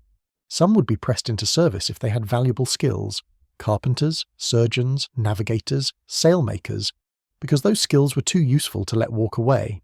The decision to join or refuse wasn't made under ideal circumstances. You'd just been captured by armed criminals who were going through your ship, and saying no might have consequences. But most pirates genuinely wanted willing recruits rather than resentful prisoners who'd be unreliable in future fights. The cargo transfer would take hours or even days depending on how much there was and how it was stored. Pirates would ferry goods between the vessels using the ship's boats, small rowboats or sailing boats that larger vessels carried for exactly this kind of situation. Bulky items like barrels of sugar or rum would be hoisted across with block and tackle. Smaller items would be carried by hand. The whole process was labour-intensive and required most of both crews working together, because pirates couldn't spare enough men to do all the work themselves and also guard the captured crew, so typically they'd have the merchant sailors help with the transfer under supervision. This created an interesting dynamic where people who'd been fighting minutes ago were now working side by side to move cargo, because practical necessity overrode continued hostility. Once the pirates had taken everything useful, they'd make a decision about what to do with the captured ship and crew. The ship might be released to continue its voyage, now empty of cargo but otherwise intact. This was common when the ship itself wasn't particularly valuable, or when the pirates didn't want to deal with sailing a prize to a port where it could be sold. The crew would be allowed to sail away, minus their cargo and whatever supplies the pirates had taken, with instructions to tell everyone who'd listen about their encounter. This served the psychological warfare purpose. Every merchant crew that heard about a pirate attack where the crew was left alive and unharmed was another crew that would be more likely to surrender peacefully in the future. Alternatively, the ship might be taken as a prize if it was particularly nice, or if the pirate crew needed a better vessel. In this case, enough pirates would transfer to the captured ship to sail it. The original cargo would be redistributed, and now you'd have a 2-ship pirate fleet until the prize could be sold, or the crew decided to keep it as a permanent addition. Some successful pirate captains commanded small fleets of 3, 4, even 5 vessels operating together, all originally captured from merchants and then converted to pirate use. This multiplication of force made them even more dangerous because they could attack larger targets or cover more territory. Sometimes ships would be burned or sunk if they couldn't be sold, and the pirates didn't want them sailing away and potentially reporting the pirate's location to authorities. This was relatively rare because destroying a ship was wasteful when it could be sold for money, but it happened when circumstances required it. The crew would be transferred to another vessel, or set ashore on an island before the ship was destroyed, because killing people unnecessarily was both morally questionable and bad for the reputation that made future captures easier. The treatment of prisoners varied based on numerous factors. As mentioned earlier, captains who'd abused their crews faced rough treatment. Wealthy passengers who'd been arrogant or uncooperative might be robbed more thoroughly or treated less gently. Someone who'd tried to hide valuables or lie about them would be punished for dishonesty. But common sailors who cooperated and answered questions honestly would generally be treated well, given some food and water, and released unharmed. This distinction based on behaviour and social class wasn't arbitrary. It was calculated to reinforce the pattern where cooperation was rewarded and resistance was punished, making future captures easier. There's a common myth about prisoners being forced to walk the plank, being blindfolded and made to walk off a plank extending from the ship's side into the ocean. This is almost entirely a later invention by writers in Hollywood. It occasionally happened, maybe, but it was extremely rare if it happened at all during the Golden Age.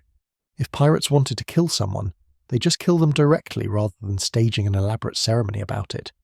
The walk the plank image comes from early 19th century literature and became cemented in popular culture through repetition, but it didn't reflect actual pirate practice. Real pirates were violent and brutal when they wanted to be, but they were also practical and efficient, and elaborate execution methods weren't efficient.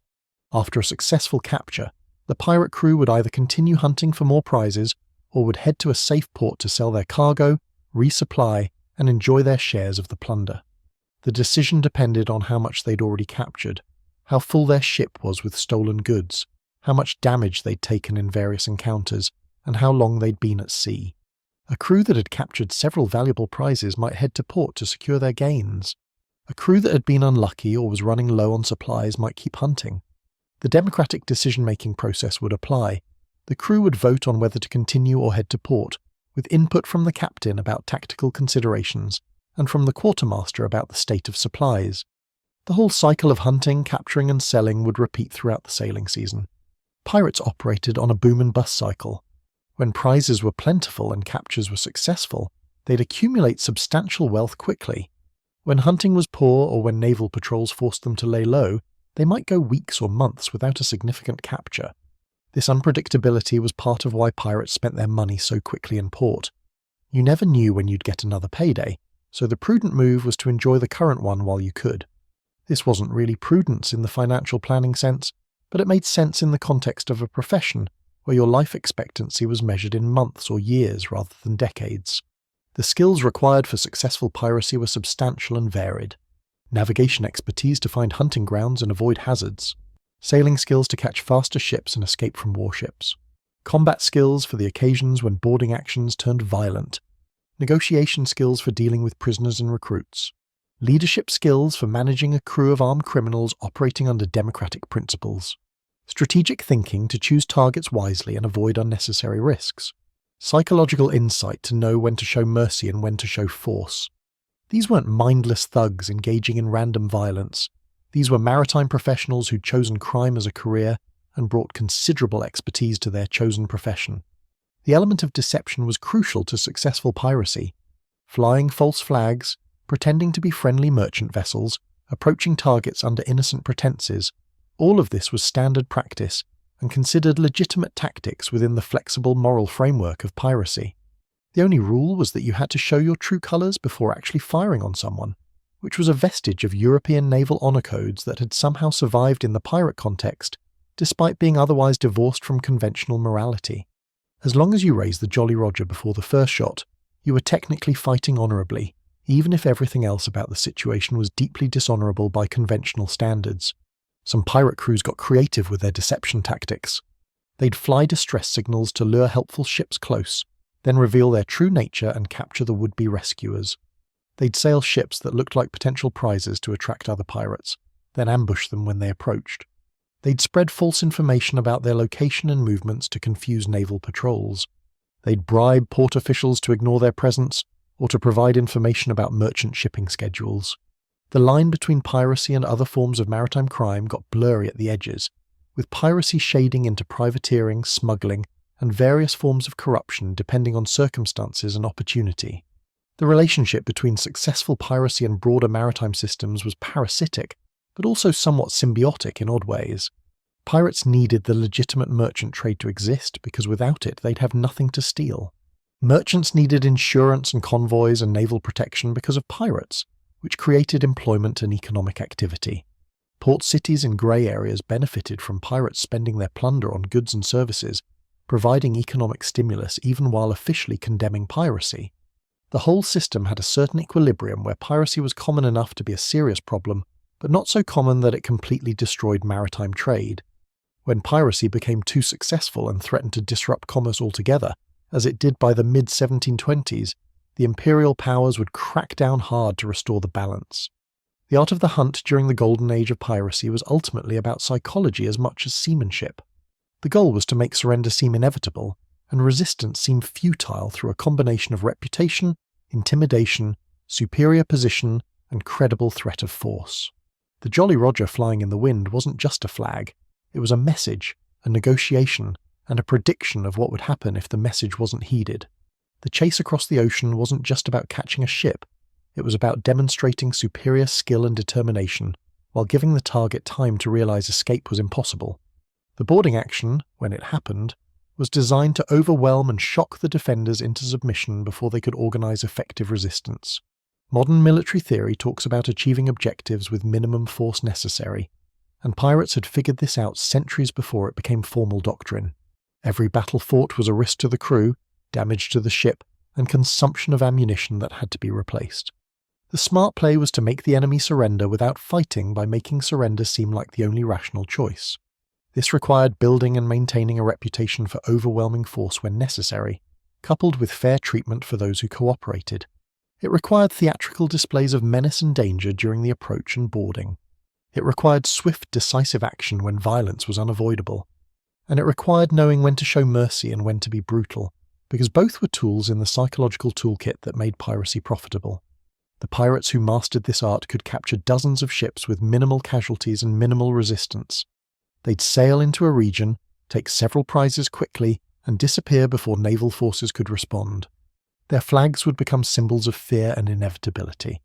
Their names would spread through maritime communities as warnings, and merchants would train their crews to surrender peacefully when faced with these particular pirates, because resistance had been proven futile and cooperation had been proven safe. This was piracy as calculated business enterprise rather than random criminality, and the practitioners who understood and executed this approach were the ones who survived longest and profited most. Of course, the calculation changed when naval warships entered the picture. Warships couldn't be psychologically intimidated into surrender because they were looking for fights rather than trying to avoid them. Naval crews were trained for combat and were often larger and better armed than pirate crews. The tactics that worked against merchant vessels were useless or counterproductive against military vessels. Pirates would run rather than fight when faced with warships because the risk-reward calculation was completely different. No cargo to capture, high risk of casualties, high risk of capture and execution, no upside beyond survival. This is why pirate hunting grounds were chosen partly based on how much naval presence they had. Areas with active naval patrols were avoided or visited only briefly. The Caribbean was ideal during the Golden Age partly because it was enormous, contained countless islands and hiding spots, and had limited naval coverage relative to the amount of merchant traffic. The Atlantic coast of the American colonies was also productive for similar reasons. Pirates could operate in these areas with relative impunity as long as they were smart about avoiding the occasional naval vessel and didn't draw too much attention to their activities.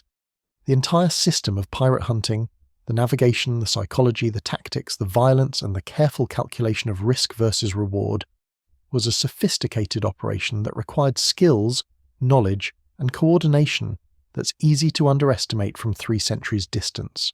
These men were professional maritime criminals who'd turned robbery into a systematic business with established practices, known strategies, and calculated methods for achieving their goals with minimum risk. They weren't the romantic adventurers of later fiction, sailing randomly and trusting to luck. They were skilled sailors, experienced fighters, and strategic thinkers who understood naval warfare, maritime commerce, human psychology, and organizational management, all applied to the specific goal of stealing from other ships more efficiently than those ships could defend themselves. The art of the hunt during the Golden Age of Piracy was ultimately the art of applied violence and intimidation, refined through practice and competition into an efficient system for extracting wealth from maritime trade routes. It was made possible by superior sailing skills, better knowledge of the ocean and navigation, psychological warfare through reputation and symbolism, tactical advantages from choosing when and where to fight, and the willingness to use force when necessary while avoiding unnecessary violence that would complicate future operations. It was piracy as professional enterprise, and for a brief decade in the early 18th century, it was terrifyingly effective at disrupting the Atlantic economy and forcing merchants and governments to adapt their practices to defend against it. So you've successfully captured a merchant vessel using a combination of superior sailing, psychological warfare, and the credible threat of violence. The merchant crew has surrendered, nobody got seriously hurt, and now you're standing on the deck of a ship full of cargo that legally belongs to someone else, but practically belongs to whoever has more guns, which in this case is you. Congratulations on your successful robbery. Now comes the part that movies always skip over because it's not particularly cinematic. The tedious, time-consuming, surprisingly bureaucratic process of actually stealing everything in an organized fashion, cataloguing it all, assigning values, calculating shares, and distributing the proceeds according to the democratic principles outlined in the ship's articles. Welcome to Piracy as Accounting Exercise, where the real treasure was the transparent financial systems we developed along the way. Let's start by completely destroying the romantic image of pirate treasure that's been perpetuated by centuries of fiction. When you think of pirate treasure, you probably imagine chests full of gold coins, piles of jewelry, strings of pearls, precious gemstones, maybe a crown or two if the pirates got really lucky. This image is burned into popular culture through countless books, movies, and childhood pirate fantasies. And it's almost completely wrong. Not because pirates didn't want gold and jewels, they absolutely did, and they'd take them when available, but because that's not what most merchant ships were carrying. The actual Atlantic trade that pirates preyed upon was built on much more mundane commodities, and the typical pirate haul reflected this economic reality in ways that would be deeply disappointing to anyone expecting Spanish doubloons and pieces of 8 in every cargo hold. The real treasure of the Caribbean and Atlantic trade was stuff, regular trade goods, the kind of cargo that you'd find boring if you saw it listed on a manifest but was extremely valuable in the context of 18th century commerce. Sugar was probably the single most valuable commodity in the Caribbean trade, and it's literally just processed plant juice that's been crystallized. Not particularly romantic, but a ship loaded with sugar barrels represented enormous wealth, because European demand for sugar was insatiable, and Caribbean plantations produced it in massive quantities. A typical sugar shipment might be worth thousands of pounds sterling, which was serious money when a skilled worker made maybe £20 to £30 per year. Pirates capturing a sugar ship were essentially robbing a small fortune, even though what they were actually stealing was bags of sweet granular stuff that their grandmothers would have put in tea. Rum was another major commodity that pirates loved to capture, partly because it was valuable for trade and partly because it was valuable for immediate consumption by the crew who'd been drinking terrible barrel water for weeks. Rum was the liquid gold of the Caribbean, literally distilled from sugar produced in massive quantities, shipped to Europe and the American colonies in huge barrels, and profitable at every stage of the supply chain. A ship loaded with rum barrels was a prize worth chasing because you could sell it in any port city for good money, or you could just drink it yourself and drastically improve morale aboard your vessel for the next several weeks. The calculation of whether to sell rum or drink rum probably generated some interesting democratic debates during crew votes. Tobacco was a major export from the American colonies and another common item in captured cargo. This was before anyone knew that smoking killed you, So tobacco was just a valuable cash crop that Europeans couldn't get enough of. Like sugar, tobacco doesn't sound particularly exciting as plunder. It's dried leaves in barrels, but it represented substantial value and could be easily transported and sold. Pirates would take tobacco shipments and either sell them in ports where tobacco was scarce, or use them for their own consumption, because smoking was universal aboard ships, and having a good supply of tobacco was its own form of wealth in a community where most luxuries were unavailable. Spices were valuable but less common in Caribbean trade than in the East Indies trade.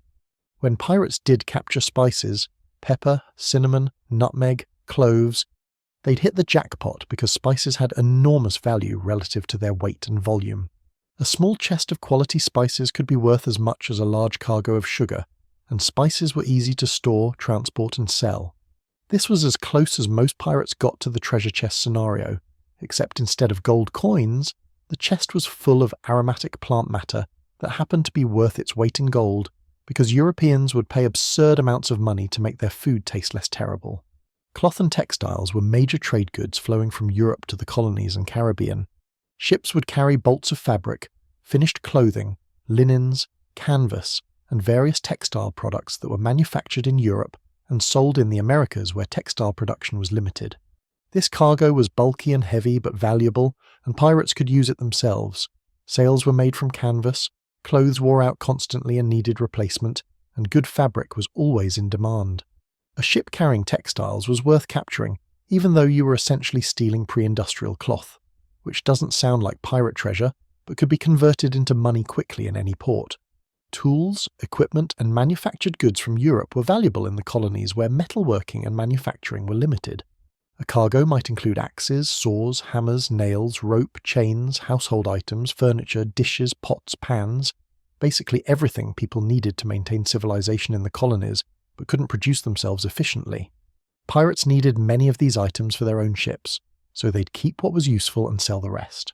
Again, not romantically exciting, you're stealing hammers and nails, but these items had real value in an economy where you couldn't just run down to the hardware store because hardware stores wouldn't exist for another century, and also you were living on islands in the middle of the ocean. Luxury goods for wealthy colonists occasionally appeared in captured cargo, and these were genuinely exciting.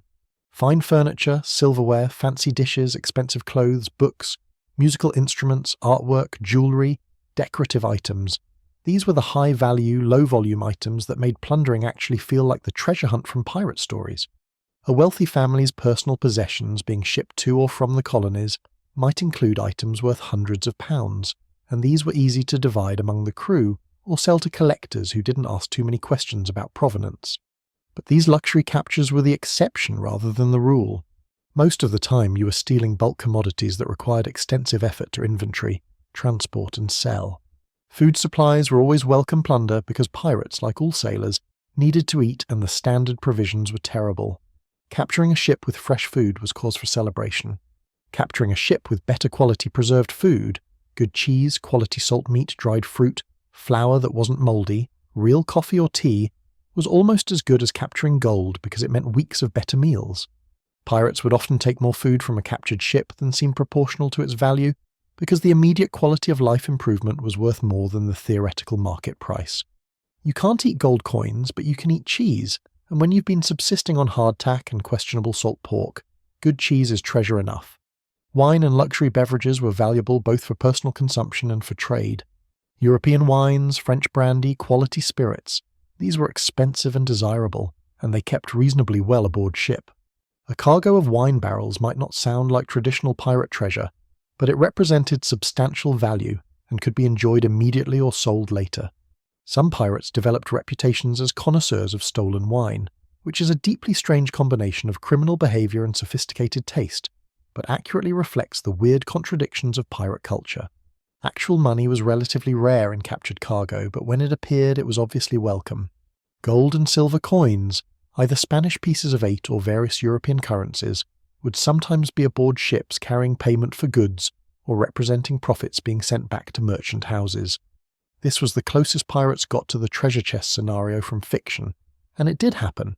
There are documented cases of pirates capturing ships with thousands of pounds in coin. But it was uncommon because most colonial trade was conducted through credit and goods exchange rather than physical currency. The massive piles of gold coins from movies were mostly fictional additions to make the treasure seem more visually impressive. Slaves were part of the Caribbean economy in ways that were horrific, and that implicated everyone involved in Atlantic trade, pirates included. Some pirate crews would capture slave ships and free the enslaved people, either from genuine moral conviction or pragmatic recognition that freed slaves might join the crew. Other pirate crews were just as willing to engage in the slave trade as legitimate merchants, viewing enslaved people as cargo to be sold for profit. Some ships' articles even specified enslaved people as compensation for injuries, as we discussed in the chapter on pirate codes. This was one of the areas where pirate democracy and progressive governance broke down completely, revealing that pirates were very much products of their deeply unjust time rather than enlightened revolutionaries. The economic reality of piracy was entangled with slavery, and there's no way to discuss plunder honestly without acknowledging this ugly aspect. The ships themselves could be valuable prizes, especially if they were well built, fast, or better than the current pirate vessel. Pirates would sometimes trade up, moving their operation to a captured ship and either selling their old vessel or keeping both to form a small fleet. The decision about whether to keep a captured ship was important enough to require a crew vote.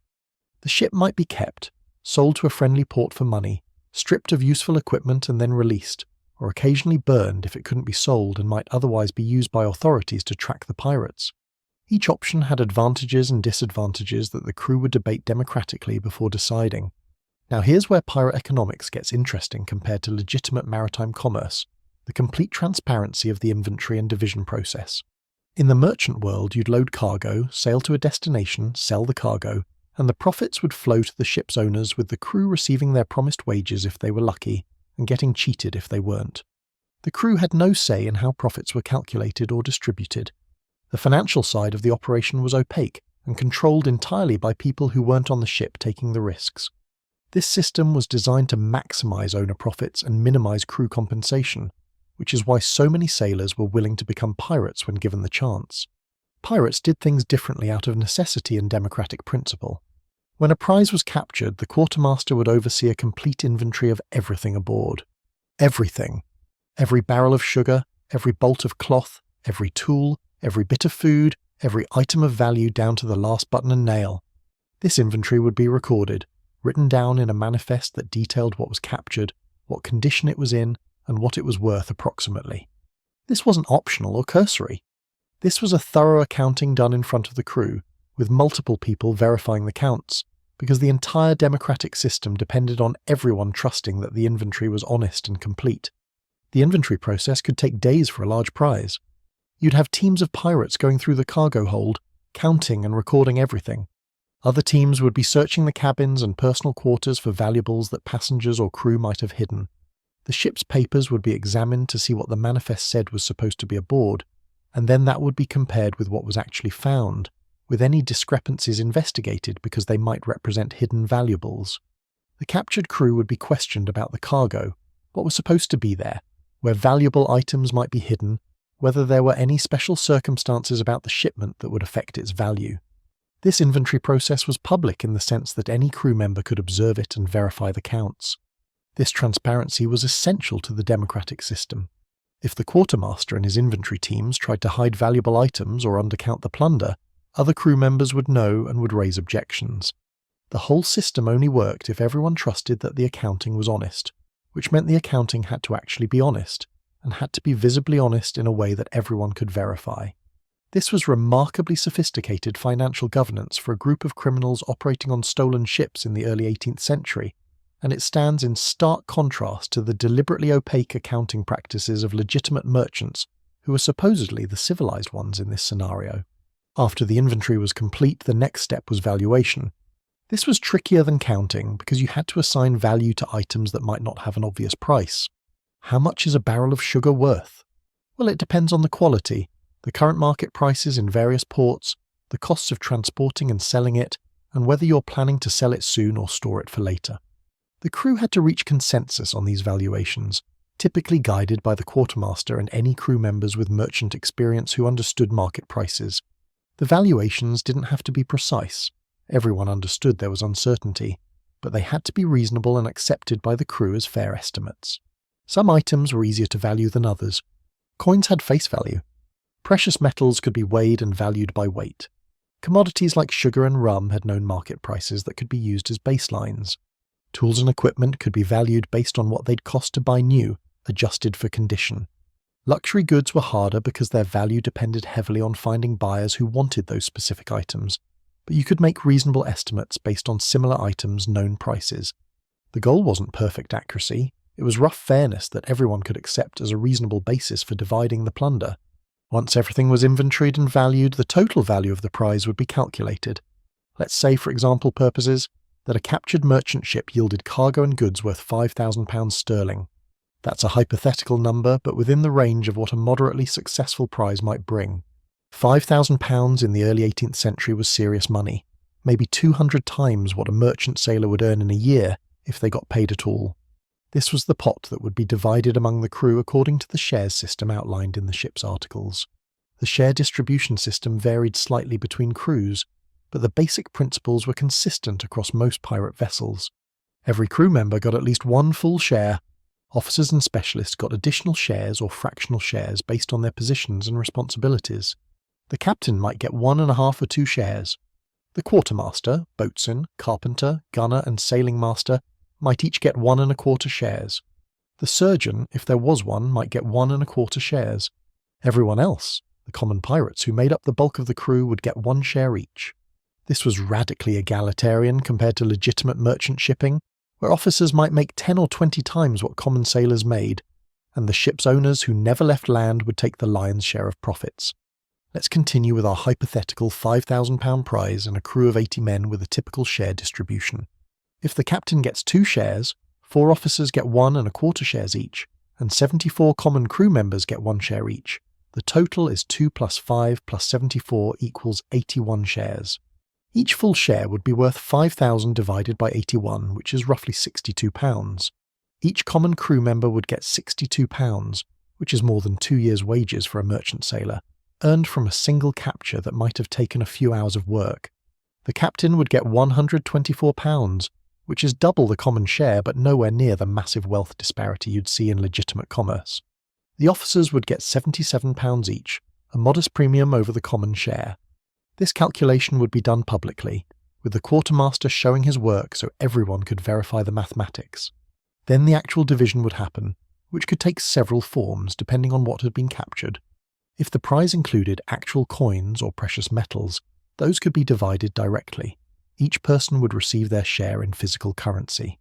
If the prize was mostly goods that needed to be sold, the division might happen after the goods were sold and converted to money, with each person receiving their calculated share of the proceeds. Sometimes a combination approach was used. Immediately divisible valuable items like coins or jewellery would be divided right away, while bulk cargo would be sold later with the proceeds divided afterward. The division process itself was often done using a complex but fair method to ensure random distribution of items that weren't easily divided. Let's say you've captured a chest of jewellery with pieces of varying value. You can't just cut each piece into 80 equal portions, that would destroy the value. Instead, you'd group the jewellery into lots of approximately equal value, assign each lot a number, and then have crew members draw numbers to determine who got which lot. Or you'd auction the items among the crew, with each person bidding their share or portions of their share, and the proceeds going back into the common pot to be redistributed. These systems were designed to be random and fair so nobody could claim the distribution was rigged in favour of officers or favourites. For bulk cargo that would be sold later, the quartermaster would keep records of each person's share entitlement, and when the cargo was eventually sold in port, each person would receive their proportion of the actual sale price. This required record keeping and trust. You had to trust that the quartermaster was recording shares accurately and that he wouldn't run off with the money before distribution happened. The democratic system, and the fact that the quartermaster could be voted out if he proved dishonest, provided some protection against fraud, but ultimately the system required a baseline level of mutual trust to function. The shares system also had to account for expenses and losses. If the ship needed repairs, the cost would come out of the common fund before shares were calculated. If supplies needed to be purchased, same thing. If compensation was owed to injured crew members according to the articles, that would be paid out before the division. These deductions were subject to crew approval. Major expenses required a vote, and the quartermaster had to justify why the expense was necessary. This prevented officers from using the common fund as a personal expense account. Another protection that didn't exist in legitimate merchant operations where the captain could spend ship's money however he wanted. The prohibition on stealing from fellow crew members was absolute and severely enforced. This might seem obvious. Of course, you shouldn't steal from your crewmates, but it was particularly important in the pirate context because everyone aboard was a professional thief who demonstrated willingness to violate property rights when it suited them. The rule against internal theft wasn't based on moral principle, it was based on practical necessity. The entire democratic system depended on trust that everyone would get their fair share. If people started stealing from each other, that trust would collapse, the crew would fracture into rival factions, and the whole operation would fall apart. So theft from fellow crew members was treated as one of the most serious offences in the pirate code, often punishable by marooning or death. Enforcement of the anti-theft rule was everybody's business. If you saw someone stealing from a crewmate's sea chest or pocketing valuables during the inventory process, or hiding their full share instead of contributing to common expenses, you were expected to report it to the quartermaster. If the accusation was proven through investigation or trial, the punishment would be severe and public to reinforce the message that internal theft was intolerable. There are documented cases of pirates being marooned on deserted islands for stealing from crewmates, even when the amount stolen was relatively small, because the principle was more important than the specific value. You could steal from the entire rest of the world with the crew's blessing and support, but stealing from your own crew was betrayal of the social contract that held the community together.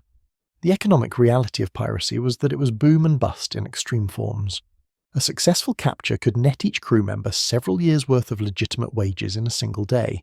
Multiple captures in a good season could make you wealthy by working-class standards, maybe £100 or more, which was enough to buy property, set yourself up in business, or live comfortably for a year or more without working. But unsuccessful periods could be long and lean. You might go months without capturing anything valuable, surviving on dwindling supplies and the occasional small prize that barely covered expenses.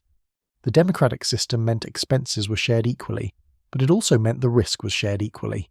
If the hunting was bad, everyone was poor together. This boom and bust cycle encouraged spending rather than saving when money was available. If you just earned £60 from a prize and you knew the next prize might not come for months, the rational choice was to enjoy the £60 while you could.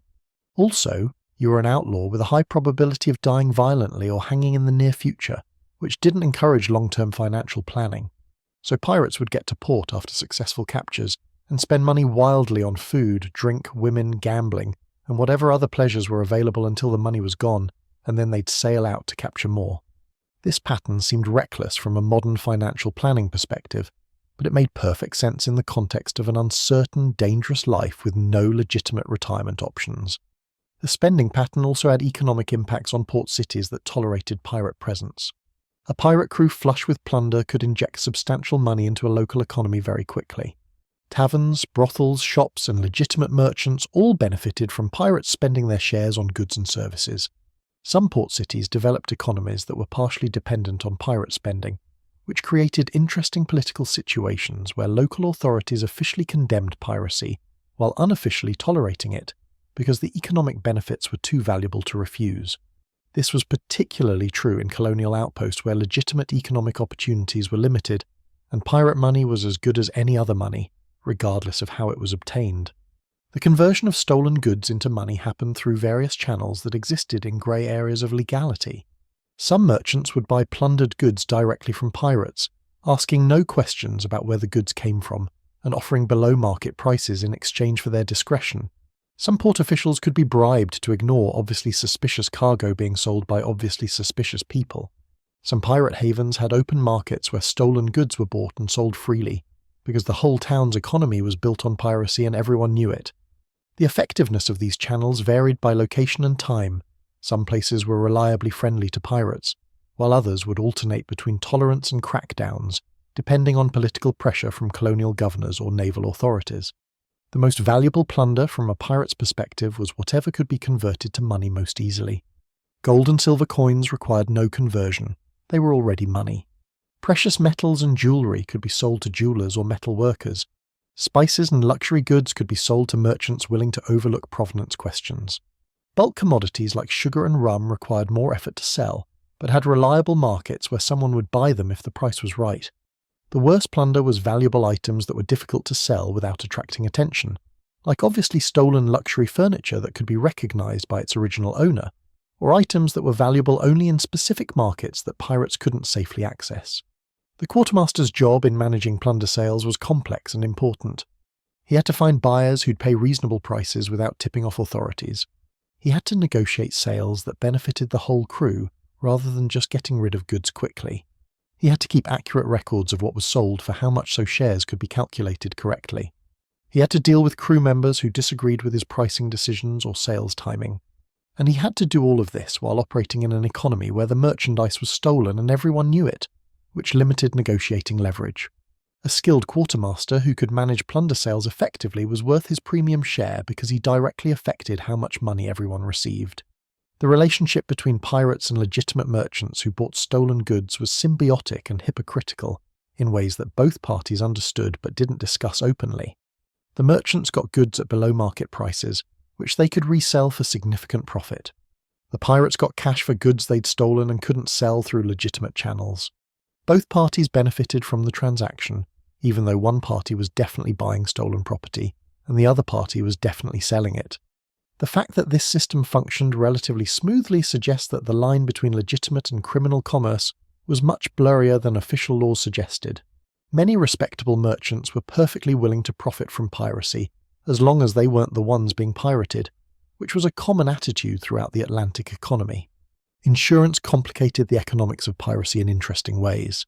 Merchants could insure cargo against loss from piracy, which meant if pirates captured a ship, the merchant owner could file a claim and recover some or all of the value from the insurance company. This insurance existed specifically because piracy was common enough to be a known risk that needed to be priced into maritime commerce. The pirates weren't just stealing from individual merchants, they were imposing costs on the entire Atlantic trade system, which is part of why governments eventually cracked down hard on piracy when it became too disruptive. From the merchant's perspective, losing a cargo to pirates was bad but not necessarily catastrophic if they had insurance. From the pirate's perspective, the merchant having insurance was irrelevant. They still got to sell the stolen goods and pocket the money.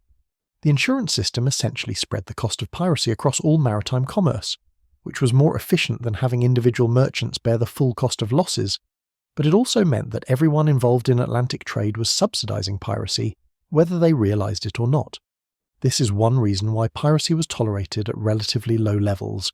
It was priced into the system and considered a cost of doing business, but became intolerable when it reached levels that threatened to make insurance too expensive or maritime trade too risky to be profitable.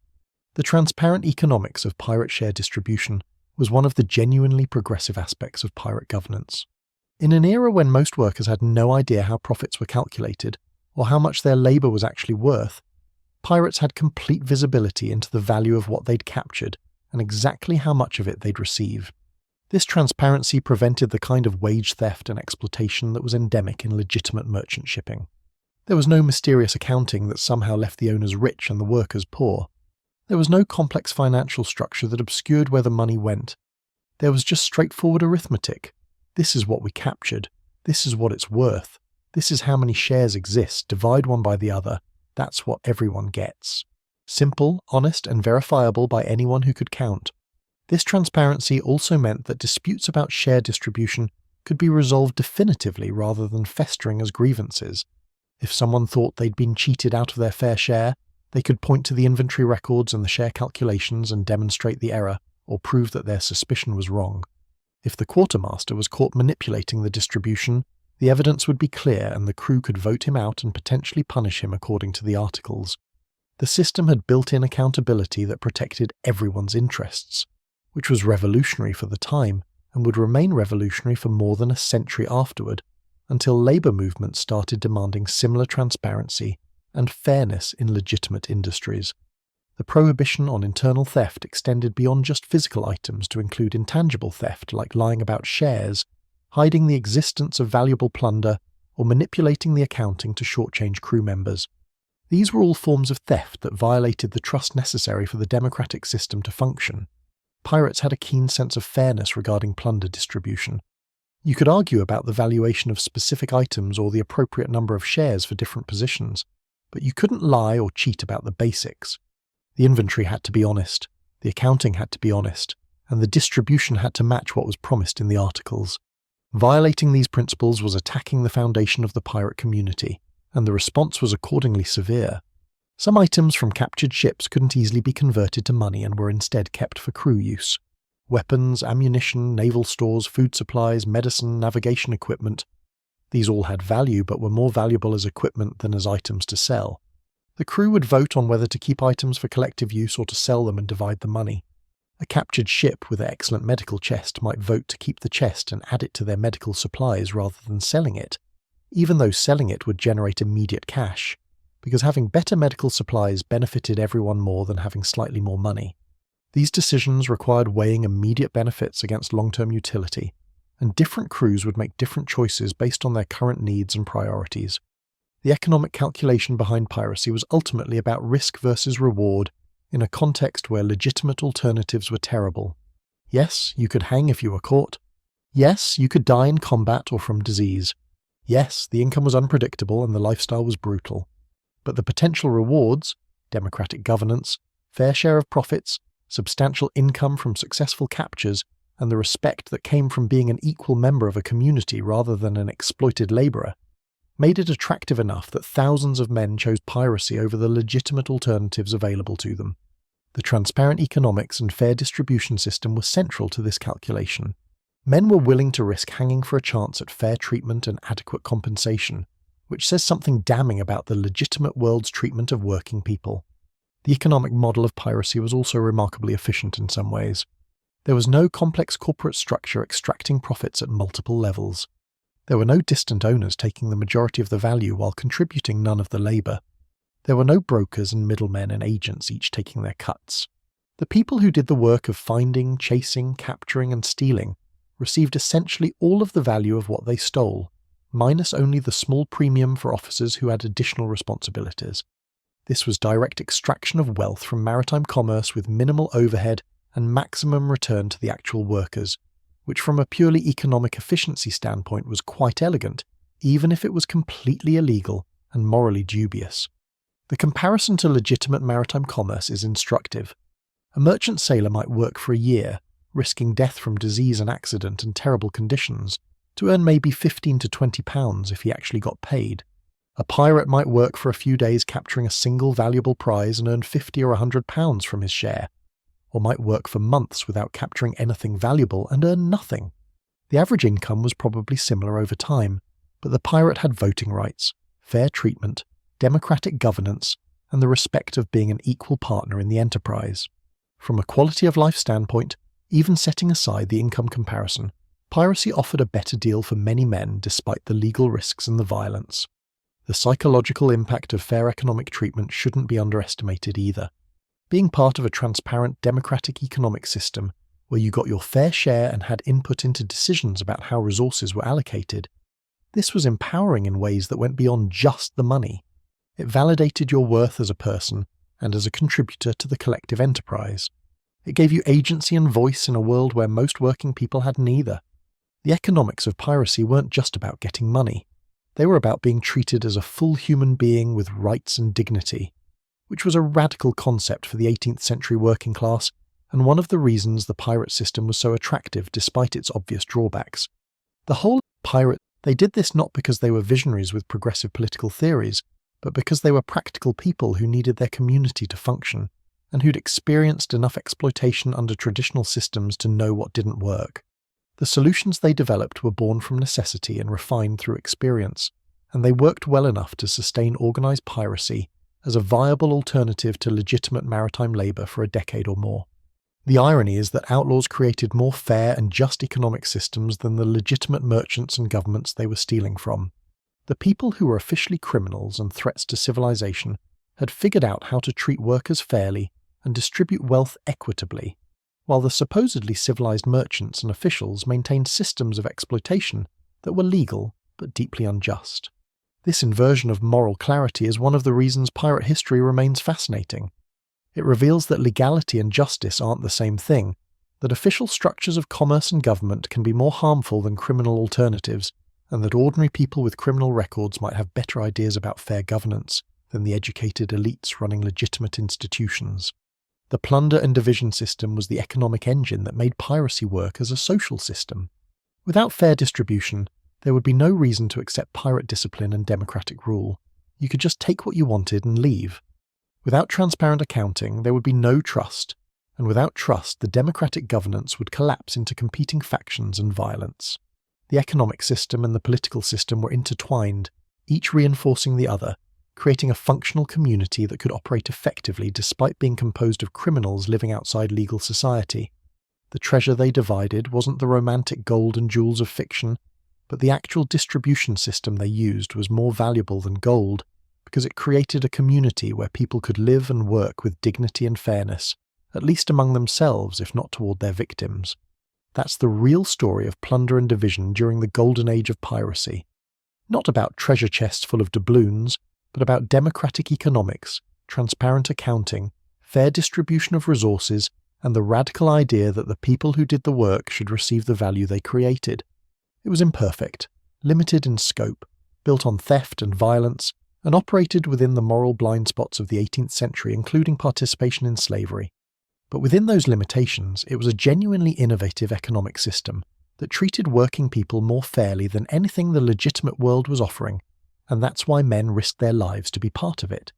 The treasure was important, sure, but the fair division of that treasure was what made piracy worth the risk, and that fair division was only possible through the democratic systems and transparent economics that pirates developed through necessity and refined through practice. Not bad for a bunch of criminals on stolen ships. So you've survived the food, avoided most of the diseases, captured some prizes, received your fair share of the plunder through transparent democratic processes, and now you're sailing toward port with actual money in your pocket for the first time in months. This is the moment that made all the previous misery almost worth it. You're about to experience shore leave in a pirate haven where you can actually spend your earnings on something other than survival, where you can sleep on land without the ship moving under you, where you can eat food that wasn't preserved 6 months ago in salt, and where you can engage in various forms of entertainment and vice that were unavailable or prohibited while at sea. Welcome to the reward system that made piracy bearable, a brief explosion of pleasure and excess before returning to the grinding reality of maritime life. Live fast, die young, and leave a heavily indebted corpse, because responsible financial planning is for people with retirement prospects. The pirate havens of the Caribbean during the Golden Age were remarkable places that existed in legal grey areas or complete legal vacuums, functioning as semi-autonomous zones where outlaws could gather without immediate fear of arrest, and where the normal rules of civilized society were suspended or heavily modified. These weren't official pirate colonies with governments and infrastructure. They were just places where pirates could go, and everyone understood that asking questions about people's backgrounds or sources of income was considered rude and potentially hazardous to your health.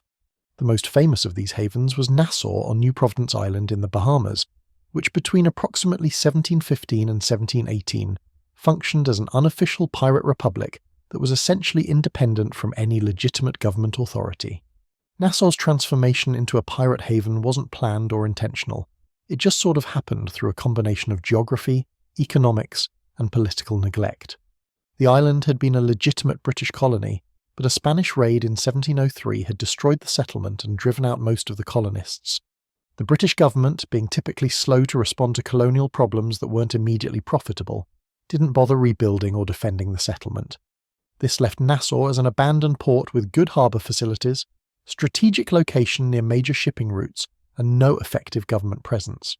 Nature abhors a vacuum, and so does the outlaw community, so pirates started using Nassau as a base, and word spread, and soon you had hundreds of pirates and associated merchants, tavern keepers, and various other people who saw business opportunities in serving an outlaw clientele. At its peak, Nassau probably had somewhere between 1,000 and 2,000 pirates in residence at any given time, plus several hundred additional residents who were technically civilians, but were making their living from the pirate economy. This was a substantial population for an 18th century Caribbean settlement, and it created a community that was unique in the Atlantic world. There was no governor because the previous governor had left when the Spanish attacked, and nobody had been appointed to replace him. There was no military garrison because the British hadn't bothered to station troops there. There was no formal legal system because there was no government to create or enforce laws. What emerged instead was a sort of anarchic self-governance, where disputes were settled through informal negotiation, threats of violence, or actual violence, depending on the circumstances and personalities involved. The physical setting of Nassau was a natural harbour that could accommodate multiple ships, protected by a sandbar that kept larger warships from entering easily, but allowed the smaller, lighter vessels that pirates preferred. The town itself was a collection of buildings in varying states of repair, ranging from actual houses to shacks to tents on the beach. Some structures had been salvaged from the original settlement. Others had been built by pirates or merchants who decided to establish permanent operations. The whole place had the temporary thrown-together quality of a frontier boomtown, which is basically what it was. A boomtown built on stolen goods and criminal enterprise rather than legitimate mining or trade. The economy of Nassau was entirely based on piracy and the services that pirates needed. Taverns were numerous and did excellent business selling rum, beer, and whatever other alcohol could be obtained. These weren't refined establishments. Think more along the lines of bars in mining camps or frontier settlements where the furniture was rough, the floors were dirt or rough wood, and the clientele was armed and dangerous. But they served their purpose, which was to provide alcohol, social space, and sometimes food to men who'd been at sea for months and had money burning holes in their pockets. The atmosphere in these taverns was reportedly rowdy, with drinking, singing, gambling, fighting, and various other activities that would horrify anyone with refined sensibilities, but were exactly what the clientele wanted. Brothels were also numerous because pirates, like sailors everywhere, had needs that couldn't be met aboard ship and were willing to pay to address those needs when they reached port. The women working in Nassau's brothels were there for various reasons. Some had come voluntarily seeing economic opportunity. Some had been brought there by merchants or ship captains. Some were former colonists who'd stayed when the Spanish attacked and had found this was the most profitable work available in an outlaw economy. The conditions and treatment varied widely depending on the specific establishment and the personalities involved. But this was the 18th century and sex work was dangerous and exploitative under the best circumstances, which Nassau definitely didn't represent. This was another aspect of pirate havens that wasn't particularly romantic or admirable. The outlaw economy created opportunities for exploitation that went beyond just the actual piracy. Merchants in Nassau sold everything pirates might need: food supplies, weapons, ammunition, tools, cloth, rope, navigational equipment, medicine, clothing, and various other goods. Some of these merchants were legitimate traders who'd realized there was money to be made supplying outlaws. Some were former pirates who'd retired from active piracy but stayed in the community and shifted to commercial ventures. Some were fencers who specialized in buying stolen goods from pirates and reselling them to other merchants who would transport them to legitimate markets where questions wouldn't be asked about provenance. The whole economy was circular. Pirates would capture goods, sell them to merchants in Nassau. Those merchants would sell some goods back to pirates as supplies, and everyone made money from the cycle except for the original owners of the goods who were presumably upset about the theft but were safely distant and unable to do anything about it. Ship repair facilities were essential to Nassau's economy because pirates needed to maintain their vessels and had no access to legitimate shipyards where they'd be arrested. Nassau had beaches suitable for careening, the process we discussed earlier where you deliberately ground a ship at high tide, wait for the tide to go out leaving the ship on its side, and then spend low tide scraping the hull clean and doing repairs. The town had carpenters, sailmakers, rope makers, and other craftsmen who could do repair work on ships and equipment. These services weren't charity, everyone charged for their work, but they were necessary for pirates to keep their vessels operational, and Nassau provided them in a way that legitimate ports couldn't or wouldn't. The social structure of Nassau was fascinating from a governance perspective because it was essentially organized anarchy that somehow functioned well enough to sustain a community of over 1,000 outlaws for several years. There was no formal government, but there were informal power structures based on reputation, respect, and the credible threat of violence. Prominent pirate captains had influence proportional to the size of their crews and their combat reputation. Disputes between individuals were settled through negotiation or dueling or violence, depending on the severity of the disagreement and the personalities involved. Serious crimes, and yes, pirates had concepts of serious crimes even in an outlaw community, might be addressed through informal community justice, where multiple crews would gather and decide on punishment. The whole system was rough and imperfect, but it worked well enough that Nassau maintained some basic order, rather than descending into total chaos. The philosophy that dominated Nassau and pirate culture more broadly was essentially, live for today because there might not be a tomorrow. This wasn't nihilism exactly, it was pragmatic recognition of reality. Pirates had limited life expectancies due to the combined hazards of disease, combat, accidents at sea, and the very real possibility of hanging if captured. Planning for the future when you probably didn't have one was pointless, so the rational approach was to extract maximum enjoyment from the present and worry about consequences when and if they arrived. This philosophy manifested in spending patterns that would horrify any modern financial advisor, but made perfect sense in context. A pirate who just received £60 or £80 from his share of a prize, remember that's several years' wages for a legitimate sailor, would typically spend the entire amount within days or weeks of reaching Nassau. Not because he was stupid or irresponsible, but because saving money for a future you probably wouldn't live to see was the actual irrational choice. Better to eat good food now, drink quality rum now, enjoy female companionship now, gamble now, buy some nice clothes now, and generally experience pleasure while you could, rather than dying with money in your pocket that you never got to enjoy. From a purely economic efficiency standpoint, immediate consumption of all resources was the optimal strategy for someone with a short time horizon and no legal retirement options. The spending would follow predictable patterns. First priority was usually food. Real, good, fresh food after months of hardtack and salt pork. Nassau's taverns and cookhouses would sell meals that actually tasted like something other than salt and rot. Fresh bread, roasted meat that hadn't been preserved for months, vegetables, fruit when available, and generally the kind of meals that working-class people on land would consider normal, but which were incredible luxuries for men who'd been at sea. Pirates would eat enormous quantities of food in the first days after reaching port, making up for months of nutritional deprivation and thoroughly enjoying the experience of tasting flavours that weren't salt or weevils. After food came alcohol, which was both a primary entertainment and a social lubricant for the pirate community. The taverns of Nassau did tremendous business selling rum, which was cheap and abundant because the Caribbean produced it in massive quantities. Beer was available, though more expensive because it had to be imported. Wine and spirits from Europe were luxury items that successful pirates could afford, but which most stuck to rum because it was familiar, effective, and reasonably priced. The drinking wasn't moderate or responsible. This was binge drinking by men who'd been under maritime discipline for months and were now free to drink themselves into oblivion if they wanted to. Many did exactly that, spending days in an alcoholic haze which probably wasn't healthy, but was their choice to make with their own money in their limited free time. Gambling was enormously popular as entertainment, and as a way to potentially multiply your earnings or lose them spectacularly quickly. Dice games, card games, games of chance with stones or shells, anything that could be bet on would attract players in Nassau's taverns and streets. The prohibition in most ships' articles against gambling for money specifically applied at sea but not on shore, so pirates would gamble freely when in port. Some men won substantially and left port richer than they'd arrived. Most lost some or all of their money because gambling is designed to favour the house, and drunk people make poor decisions about odds and risk.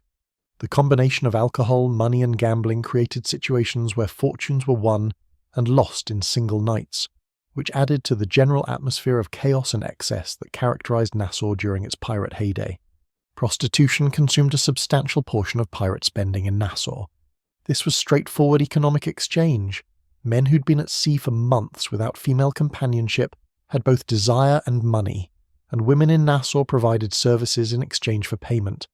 The dynamics were complicated by the power imbalances, the economic desperation that drove women to this work, and the fact that many of the men were drunk, armed, and operating in a lawless environment that provided no protection for sex workers.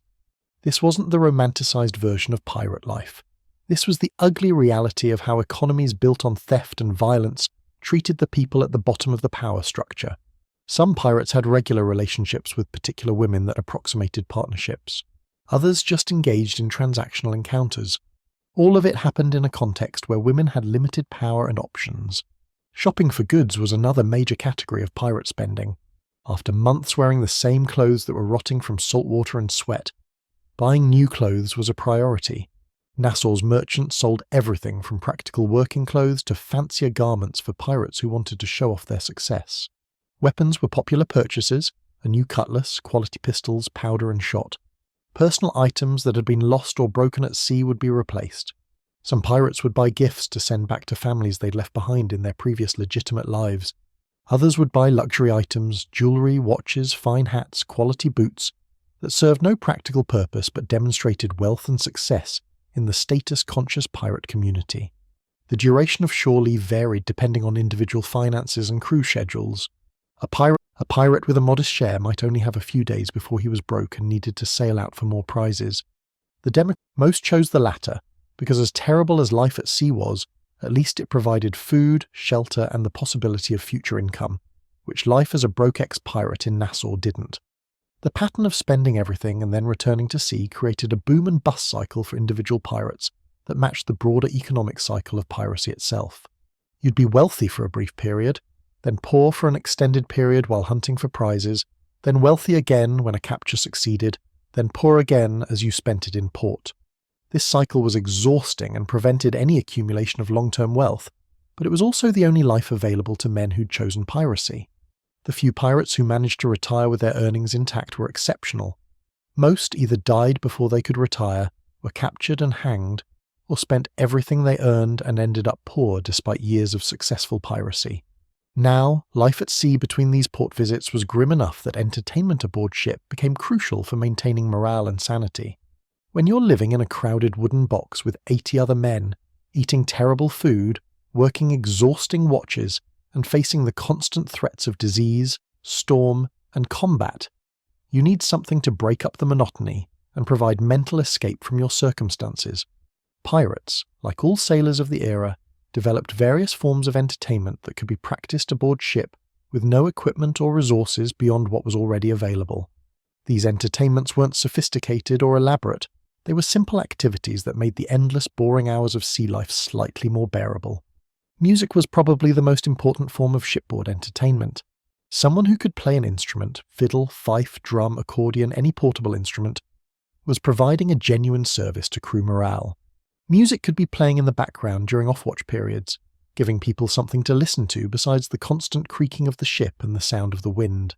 Music could be the centerpiece of impromptu celebrations when a prize was captured or when someone wanted to lift spirits.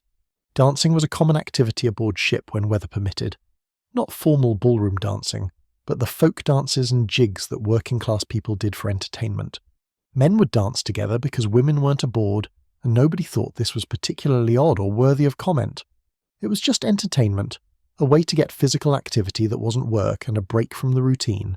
The fiddle was particularly popular aboard ships because it was portable, relatively durable, loud enough to be heard over the ship's sounds, and could play the kind of lively music that was good for dancing and singing.